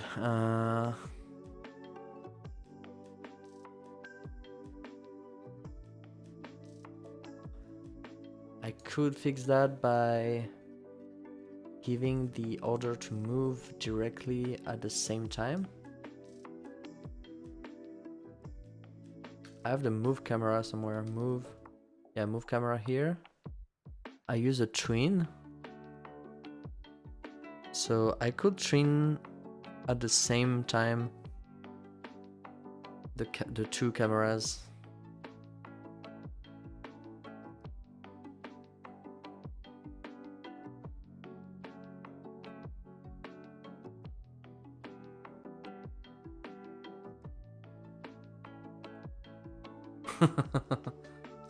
Okay, no, that wasn't a good idea. Yeah, because it's not only the rotation, it's also the transform.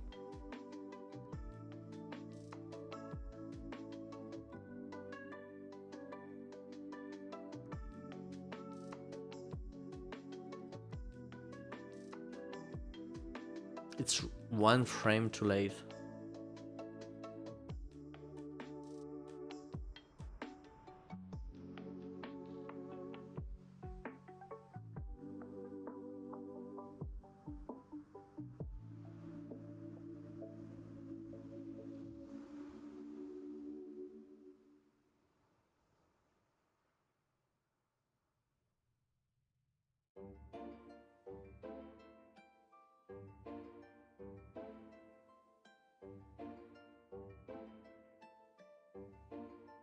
Yeah, I don't know.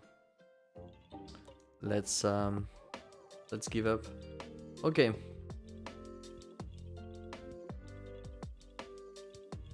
So that works. I'm not sure it's the best way.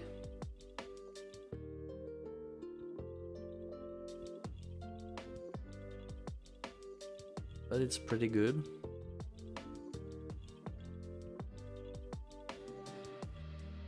We might be able to make an outline. Oh yeah, that's what I wanted to do. I wanted to prevent it from highlighting if I was already picking an object up. So if object equals last pickable object.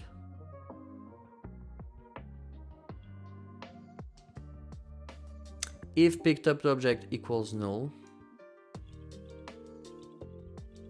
Okay. Then we can set things to true.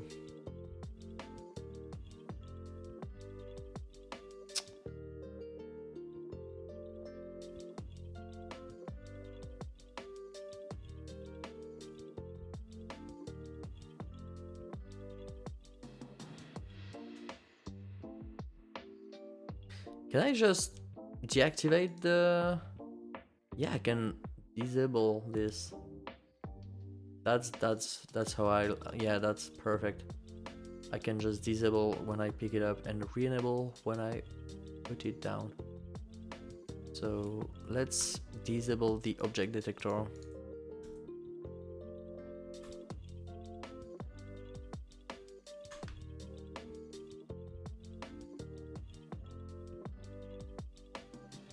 Perfect.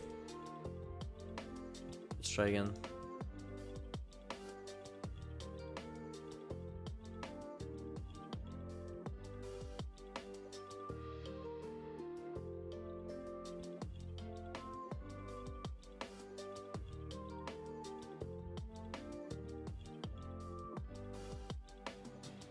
Yeah, but now I need to remove this. Uh-huh.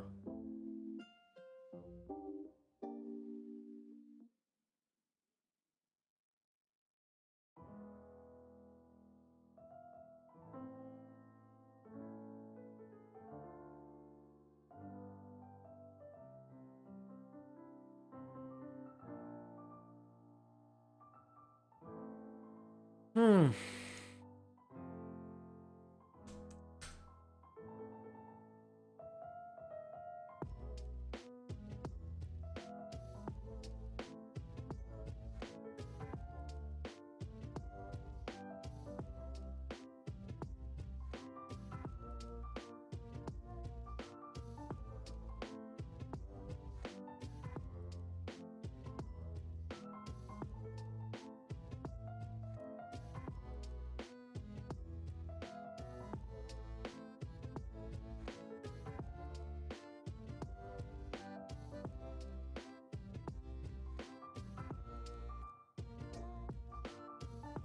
That's strange.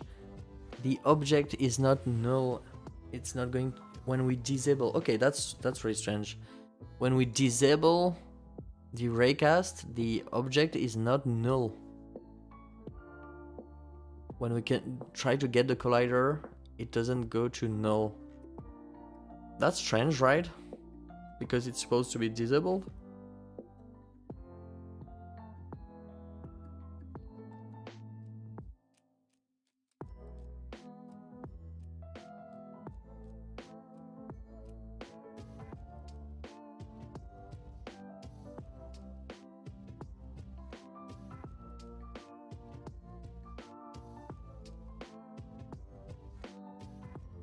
Will that work? Yes, that works. Okay, cool. Yeah, enable doesn't work as I would expect.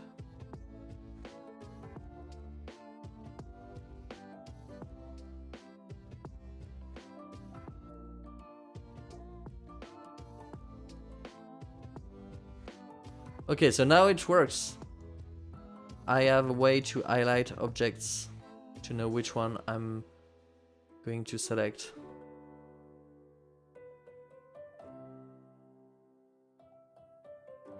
That's pretty cool.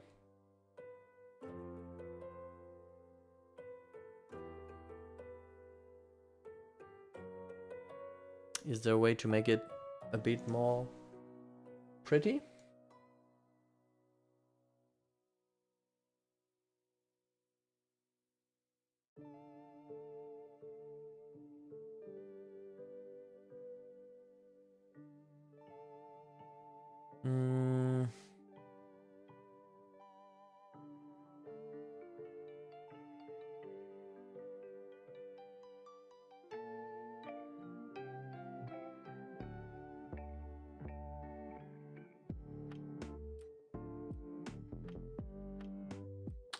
I don't know.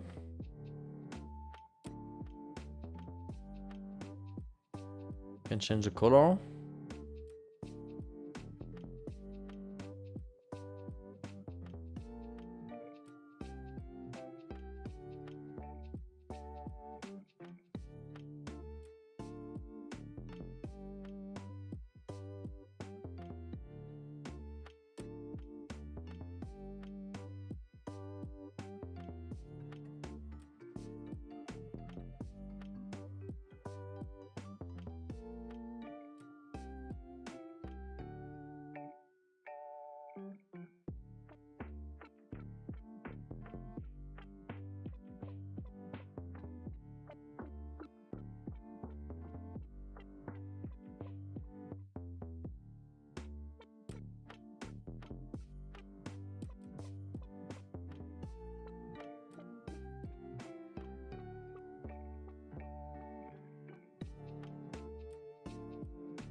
Interesting. Screen. Oh yeah, I could use the back buffer copy to get the information about the screen. Huh.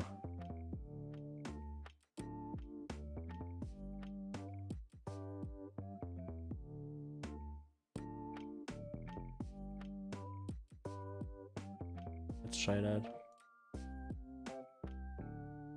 Yeah, and now I can just apply an effect to that.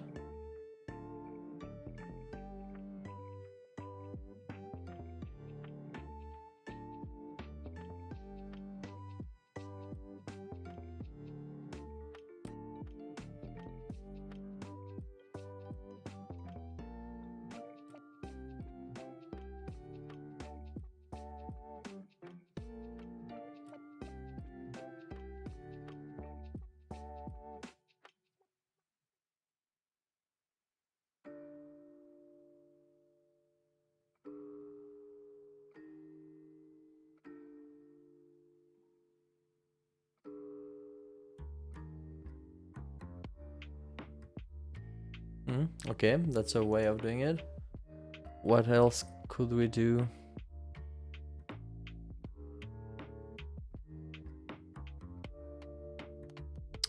What is texture? It's just an empty texture? Yeah. Oh, wait.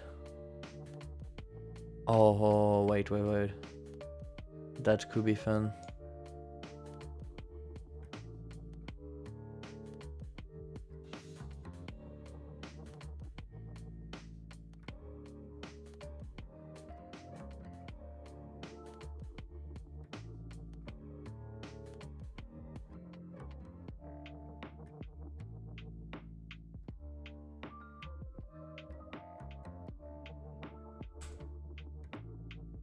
The LOD doesn't work?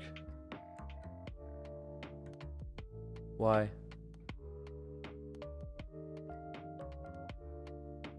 I think the LOD doesn't work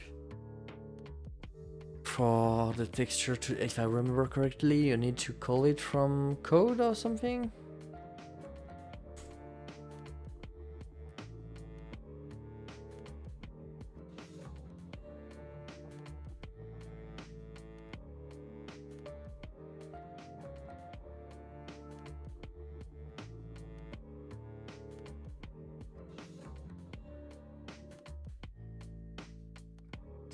Maybe there's just no LOD for texture 2D. I wanted to make it look blurry.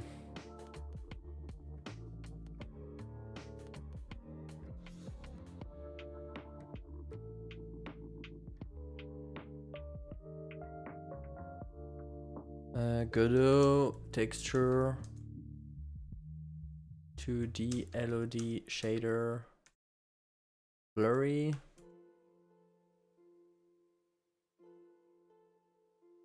How do you do that?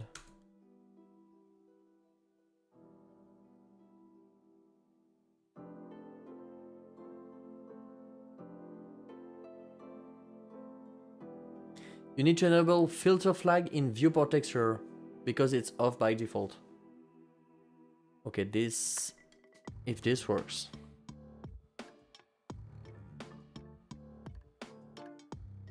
You need to enable filter flag in viewport texture.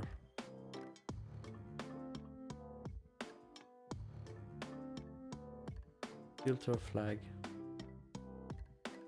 What do you mean?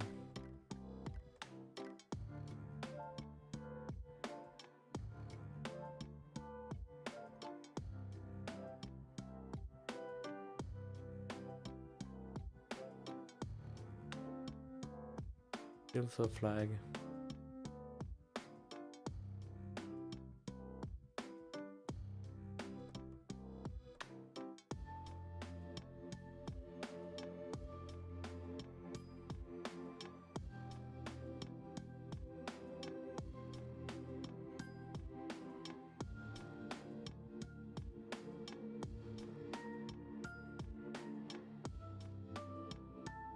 I don't know where that should be.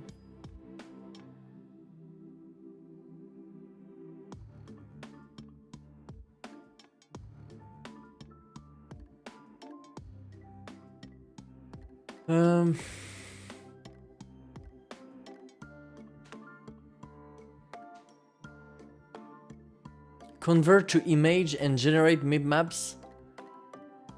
Oh no, I'm not going to do that. Oh yeah, viewport texture doesn't generate mip maps. Okay. Huh. Okay. Yeah, no, I don't want to generate mip maps. Okay, so we're not going to have this blurred. That's okay.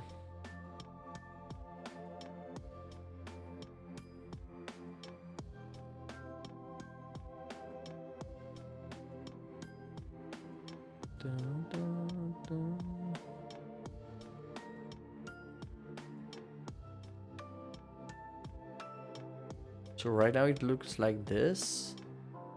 We can divide the alpha by 2. And maybe add a light. Can we just add a light? Can we add an environment to this?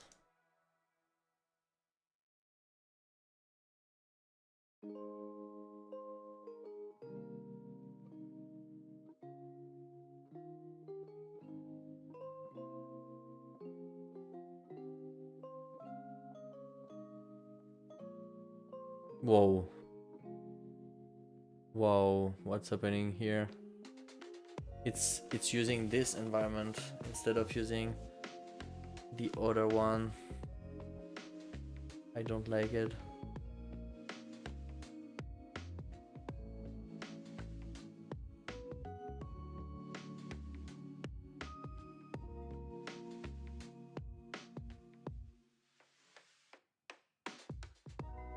Yeah, no, we cannot do that.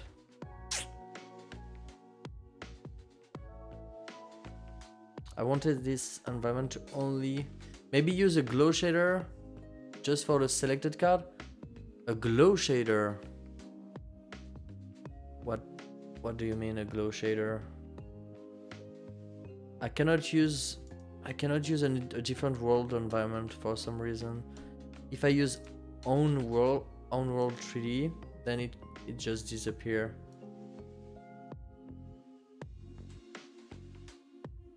Like if I use a custom world here. Wait, let me try.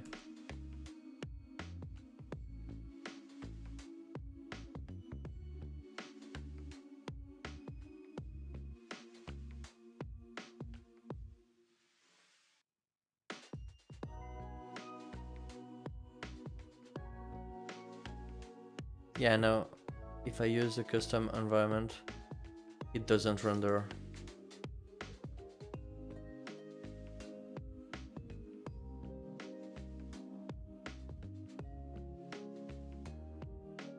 Yep.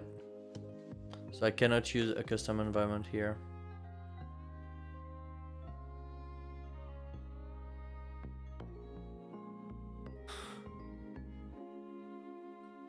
So it's using the same environment as the other one. I cannot do anything else. I could add a light because right now there's no light at all. So I could have a light at the clone cam. Yeah, I could add a light here, light, omni light. And this light could only be inside here. How do I remove that from our current? Huh. How do we remove something to the current viewport? Is that in the project setting? I never had to do that. I don't want to render one of the layer.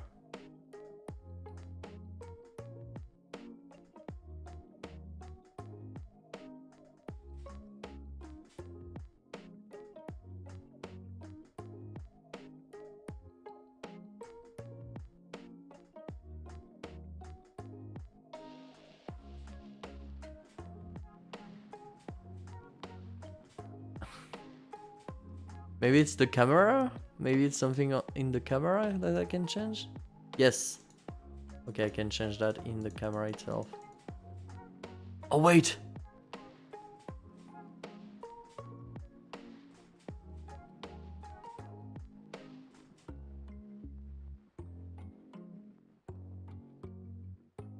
Okay, cool. So that might work now? Oh, I still have this thing here. Let's just do this.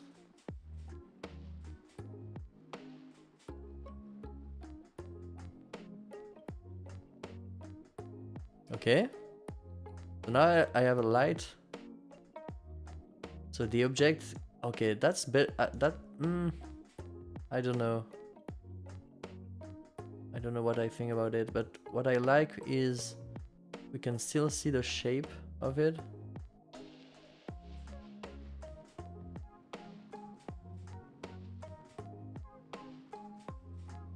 But I want it to be really bright.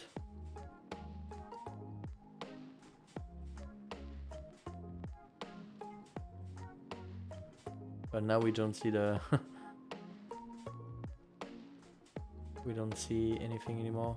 So we need to change the transform.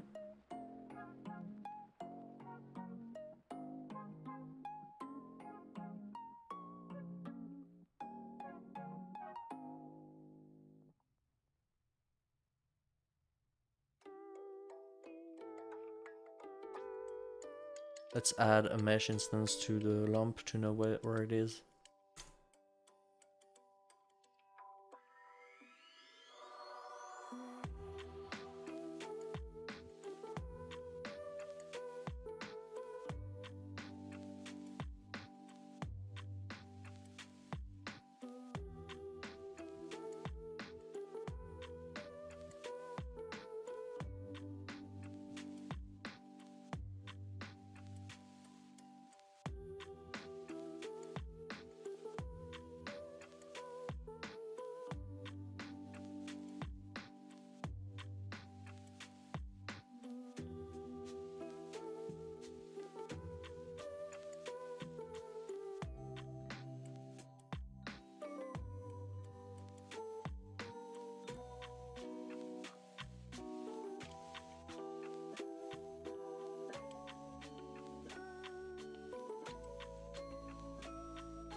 Why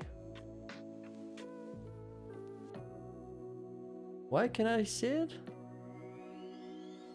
I shouldn't be able to see it. It shouldn't light anything.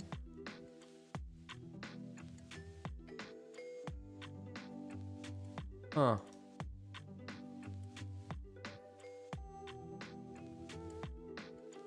Okay, that's weird. I didn't have to do that for this one.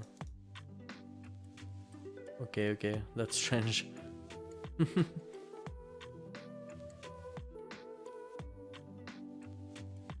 Okay.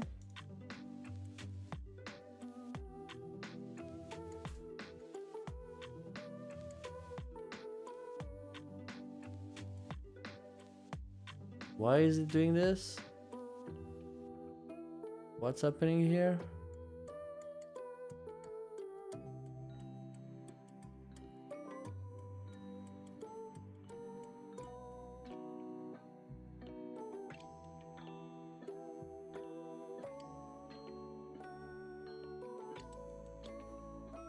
Why is it doing this?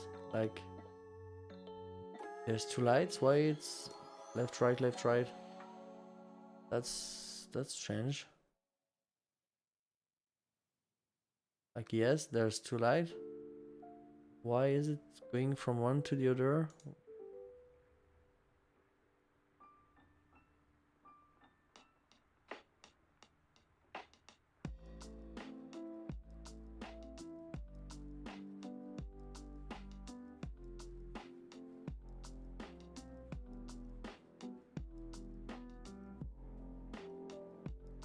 What's happening here? Like, why is... Like, I just want the two lights to apply? That's I don't know.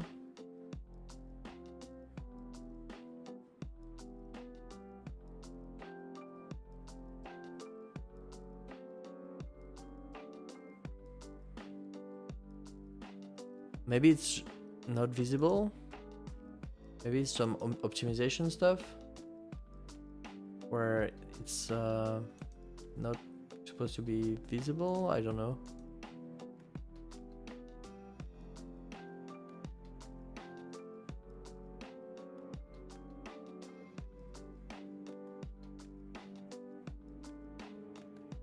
Okay, that's really strange.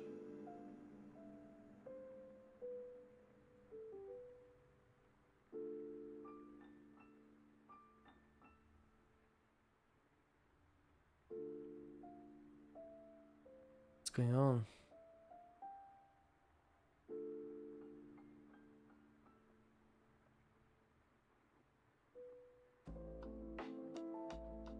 Okay, that works. Right? No. Oh, the alpha was not working. Now it works? But when I was using alpha, so it was giving an alpha value that was way too high. So maybe instead of using the original alpha value, I can just clump it. Maybe that's the issue.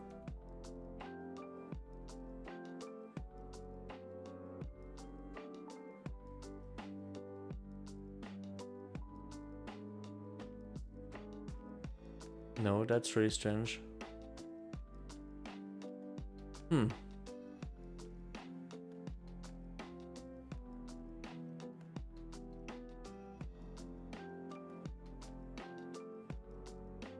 Like, if I don't give any value for alpha, maybe this alpha is better.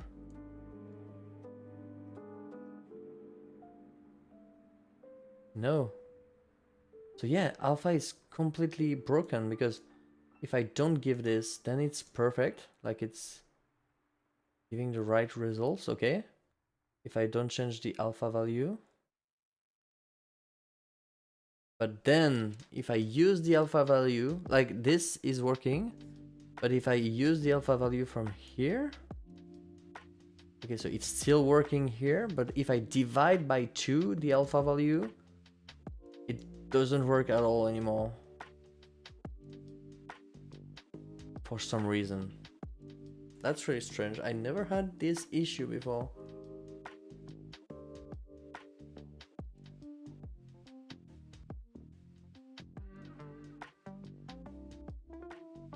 The alpha value shouldn't change the way things work, right? Like, I'm just... the value is fixed here. Like, if I don't change the alpha value, okay? I don't change it. Then it's one value. It's not changing based on where... based on the camera rotation or anything. So I'm not sure why... when I change the alpha value, it should have some weird artifact from that.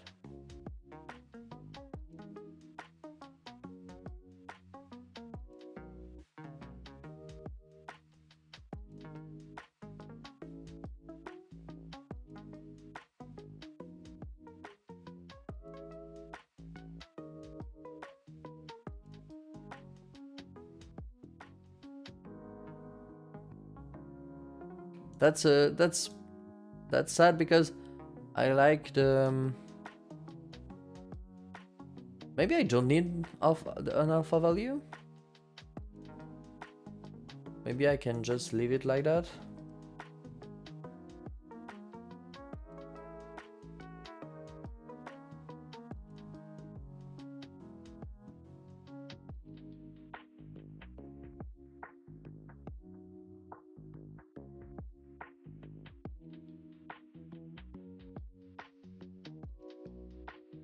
What do you think? Can I leave it like that?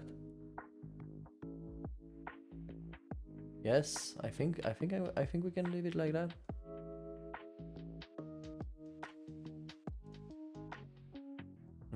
It would have been better with the alpha value.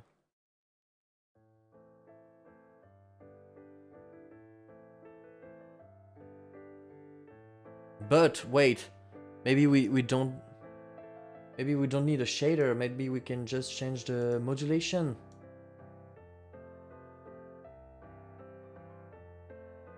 No, we have the same issue. What? Why?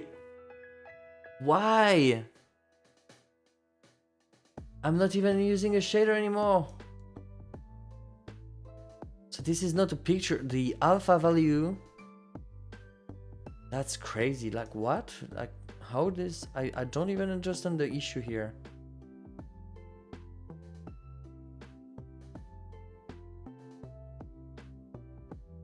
If the alpha value is not 1, then it's not working? What's going on? Like here the... okay, maybe you don't understand what we are doing.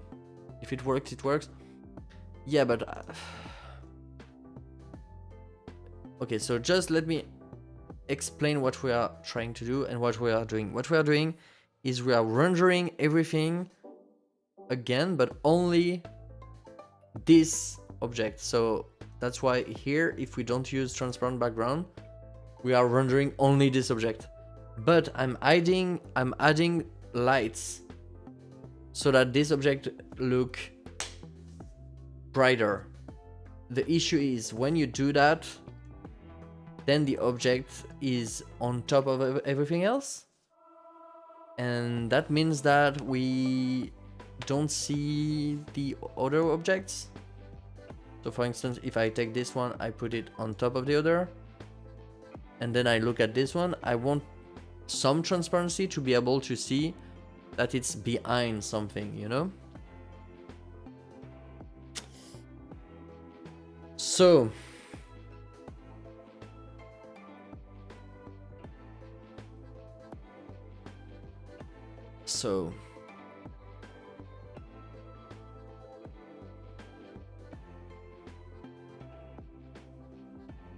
what?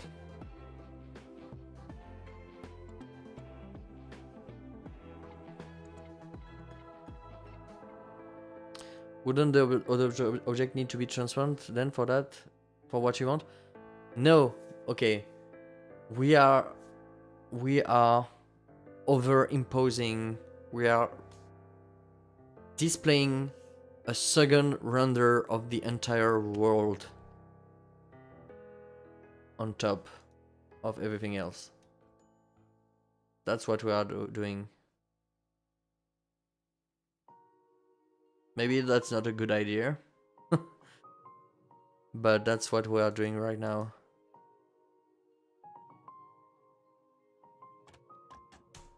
So we are rendering this object on top. But there's something strange. It's...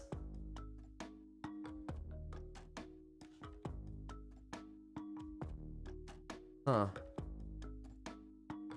Transparent background isn't working as I would expect. It's not really transparent, it's blinking a bit. Why?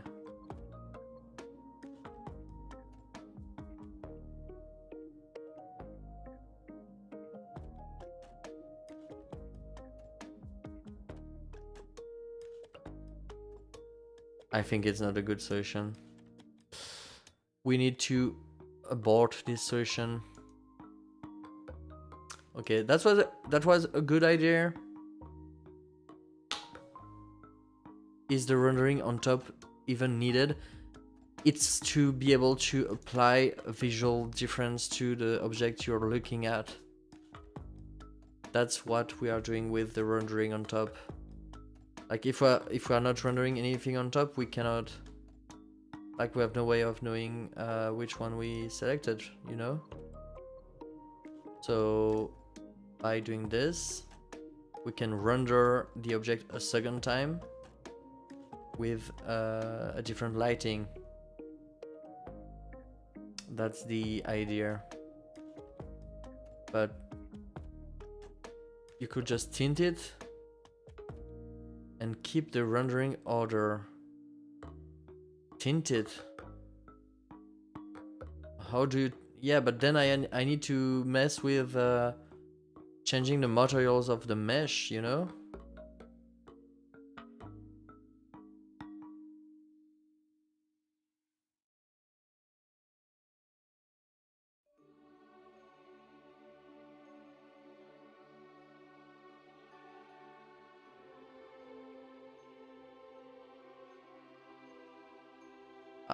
Yeah, I think I will have to do that in the end, but I really didn't want to do that.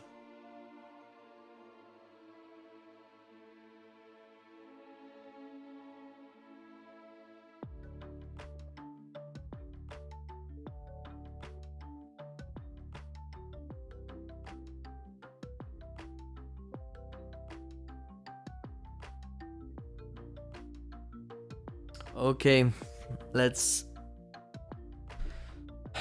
do that.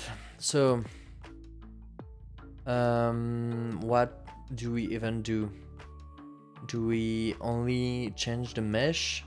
But if I want to use a sprite, then I cannot do that anymore, for instance, you know? I cannot use objects that are sprite anymore if I do that.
Let's...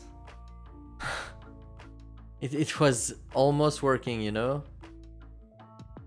Just the issue was the alpha for some reason not working. I don't know why.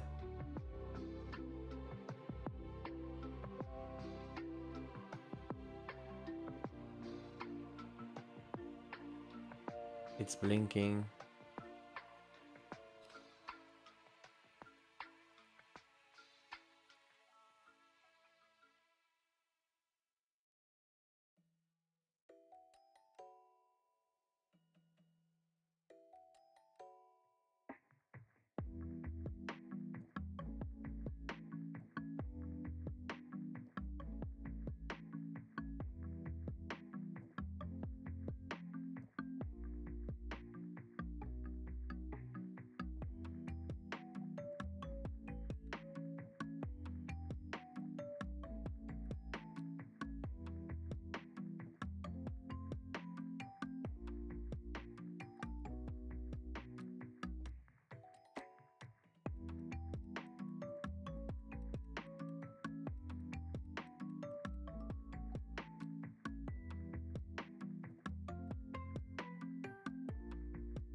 Wait.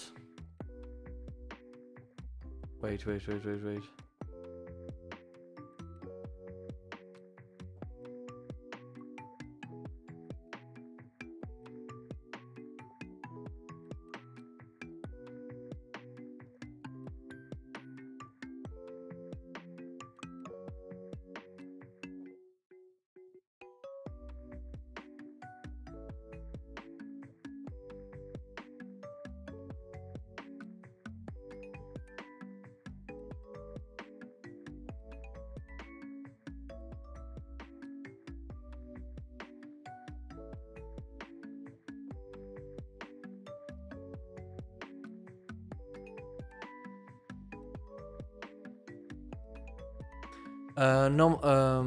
Normally you are the Aki Solutions guy, but I would just copy the material, change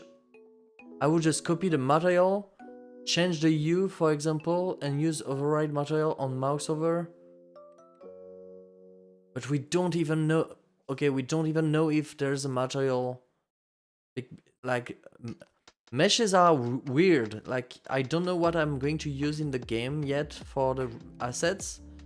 Meshes are weird, and I'm not even sure I'm going to use a mesh. If I use a sprite 3D, for instance, it's not a mesh. I don't know where to get the material from that, you know? So there's a lot of different, like it's not a catch-all solution, you know? Like everything has material? No, everything doesn't have. Like some meshes have multiple material, so we could have material override that will apply to all possible thing that could have a material. We could do that, but then some stuff doesn't have materials, like sprites. So then I should not use sprites in the game. I could be okay with that constraint too, and that will be better than using just rendering everything once more.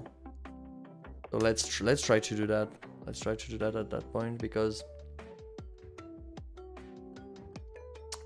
it's a lot. The game has to be played in a browser. Adding a rendering stage is not a good idea.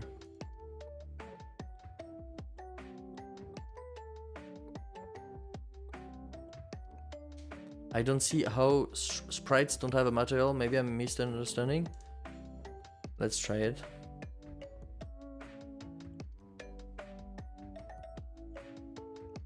Sprite. New gradient texture, for instance. Okay. Where's the... Oh, you can have a material Okay. If you use the geometry, then you have to add a new material to it. Okay. So we need to target geometry instance 3D. Okay, let's try it. So instead of using change visual instance layer, we are going to do... Oh wait, but then we cannot use overlay anymore. We cannot use material overlay anymore for stuff. I guess it's okay, because we are going to replace it, you know. I guess it's okay. I guess. So change material, add material overlay.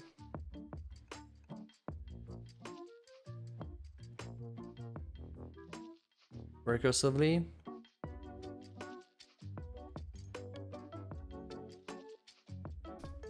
Okay.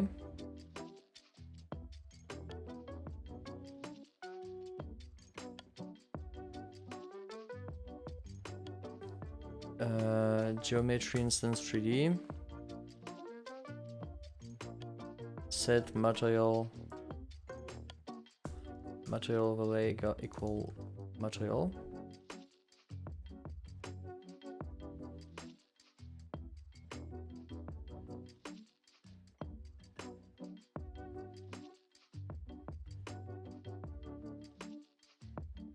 Okay. And then remove. Oh, can I just do material overlay equals null? Is that a thing that I can do?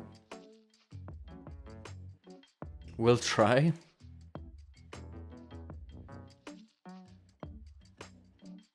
Okay, add material overlay recursively. Maybe we can have a little test thing.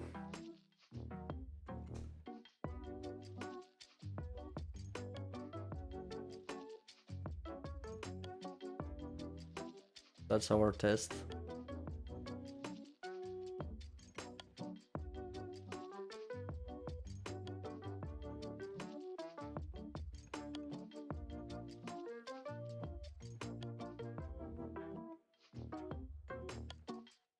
Okay.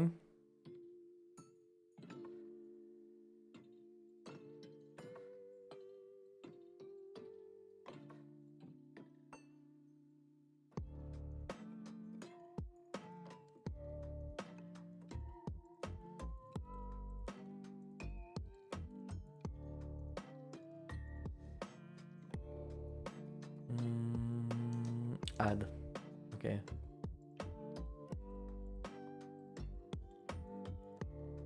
Okay, let's try that.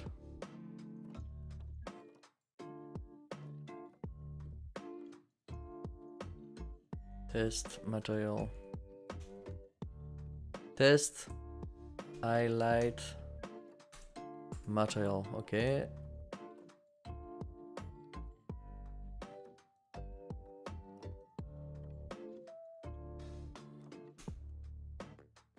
Okay.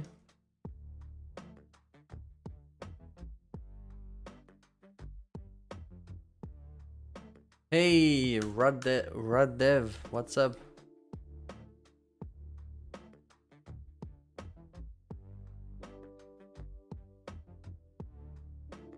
Oh, cool.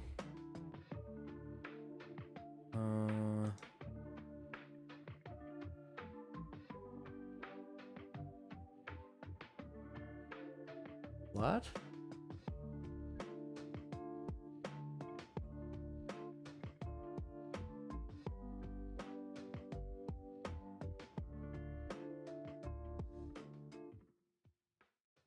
Oh, okay. I'm dumb. Host progress? Good.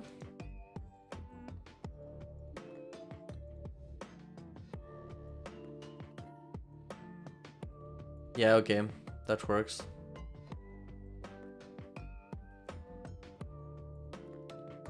Yeah, that works. I would have said just creating a material would have been easier than stealing one.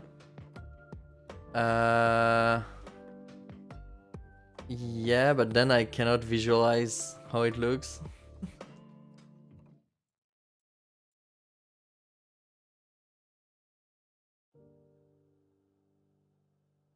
That kind of works, okay. So yeah, rad. Yes, what's the progress for today? So we ended with the working jump and stuff like that. So now we wanted to be able to pick objects. So now we have a way to make objects pickable. So you can look at them and they show up like that. They highlight. I'm not entirely satisfied with how it looks, but it kind of works. Then you can click. Now you are holding it. Okay. What today? It wasn't Tim that suggested the Aki solution. Yeah, like we are going recursively into all the meshes, adding material overlay like by hand to each object, to each geometry instance 3D. And then if you look away, we remove all of them. I don't like this solution because it's not, I don't feel like it's, I don't like it. I cannot use screen effect anyways. So yeah, now you can pick the object, okay? Rad. Look at what we've done, okay? You can pick the object and then it will follow the view and it will follow like the player, like you are holding it. If you rotate, we fixed the fact that it was not rotating based on player's rotation. That Spectre warned us about like 2 hours before everyone else. Are you using pin joints to hold the thing or forces? It's entirely forces. So you can actually interact with stuff with it. It's using forces. And also, what's pretty cool is you can use the right click, okay? And when you hold right click, you can rotate the object around. And it's working really well. So now you can rotate the object like that. And if you want to, you can, and then it will hold this position that you chose, that you've chosen. And then you can just put the object here. So let's try to make a little card out of castle out of them. Show the out of level experience. Okay, there's something more rad that we need to show you. There's something we took a long time to create a new feature for the game where you can actually fly. That's insane. Like it took us a long time to create. But first, let's try to make this tower even bigger.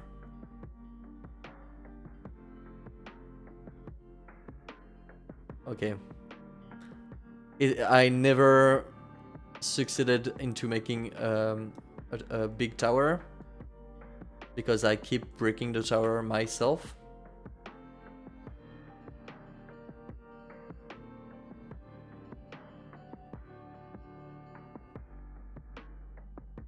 No, we need to make the box pickable again. Don't spoil it. You're spoiling everything. Okay. No! Okay. No! No! No! No! Okay. Okay, let's show. I think I got it. No, you don't know at all what we are going to do. Can we pick it?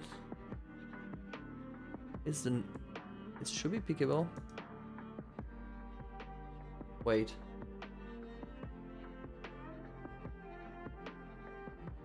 Oh no, yeah, that's not the one.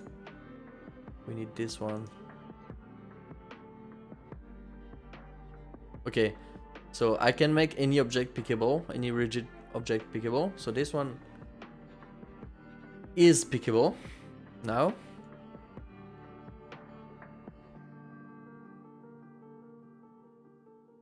Wait, we need to take a little companion card with us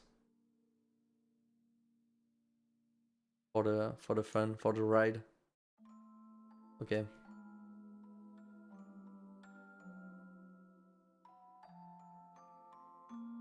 Okay.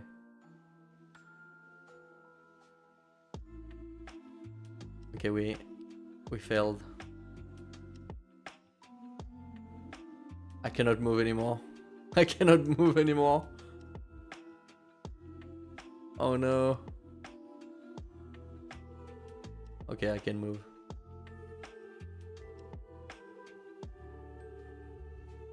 Are you ready?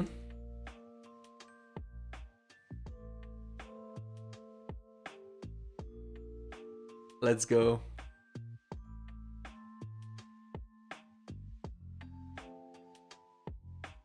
Let's go. Oh no!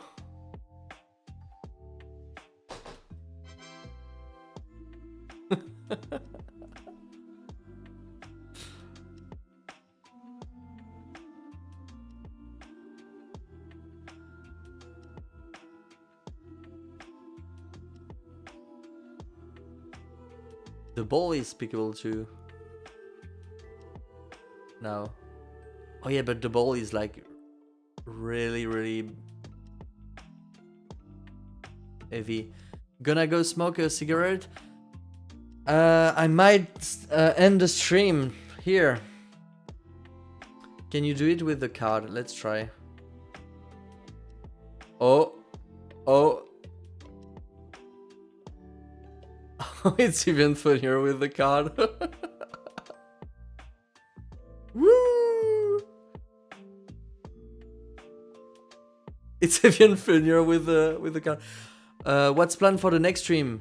I missed this one. For the next stream, I think. Wait, it's working really well with the card. Oh no! For the next stream, being able to pick objects up and all, that was cool. I think we're going to start actually building the room. I think we are going to go into Blender and just create the room, the objects for the room. I think that's what's planned. Yeah, I think 3D modeling. I guess that's the next stage, right? So that we don't only play with cubes and balls and stuff like that. There's one thing that's not working. It's the when you jump, our system thinks you are back on the ground when you are still in the air sometime because you are so close to the cube. But that's not a big deal. I just need to change the where is the area 3D. So yeah. Thanks everyone for passing by. Thanks for following the stream. We're going to stop here for today. I'll be back tomorrow. This was day 2. We have a funny little experiment here. We need to make it into an actual experience, an actual game. So yeah, I think tomorrow we're going to actually make the model for the room, at least a first idea of it. That way we can also create the mood for the scene. I want a kind of a depressing apartment, not really lit at all. Like someone really bored in their room. There's nothing to do inside the room. I want that, and then you'll have the out of body experience, and you'll be like, what's going on? Like, what am I doing? That's the we live like this. We can just mock us like that. If I don't forget, I'll be back tomorrow as well. That's nice to have you back, Spectre. It's been quite a long time. I remember you being mad at my being mad at me cheating using control nodes. Really back in the days, like maybe multiple years ago now, on Daedalus Demise. Maybe 4 years ago or something. That was quite some time ago. I'm glad you're back, and I'll see you tomorrow, everyone.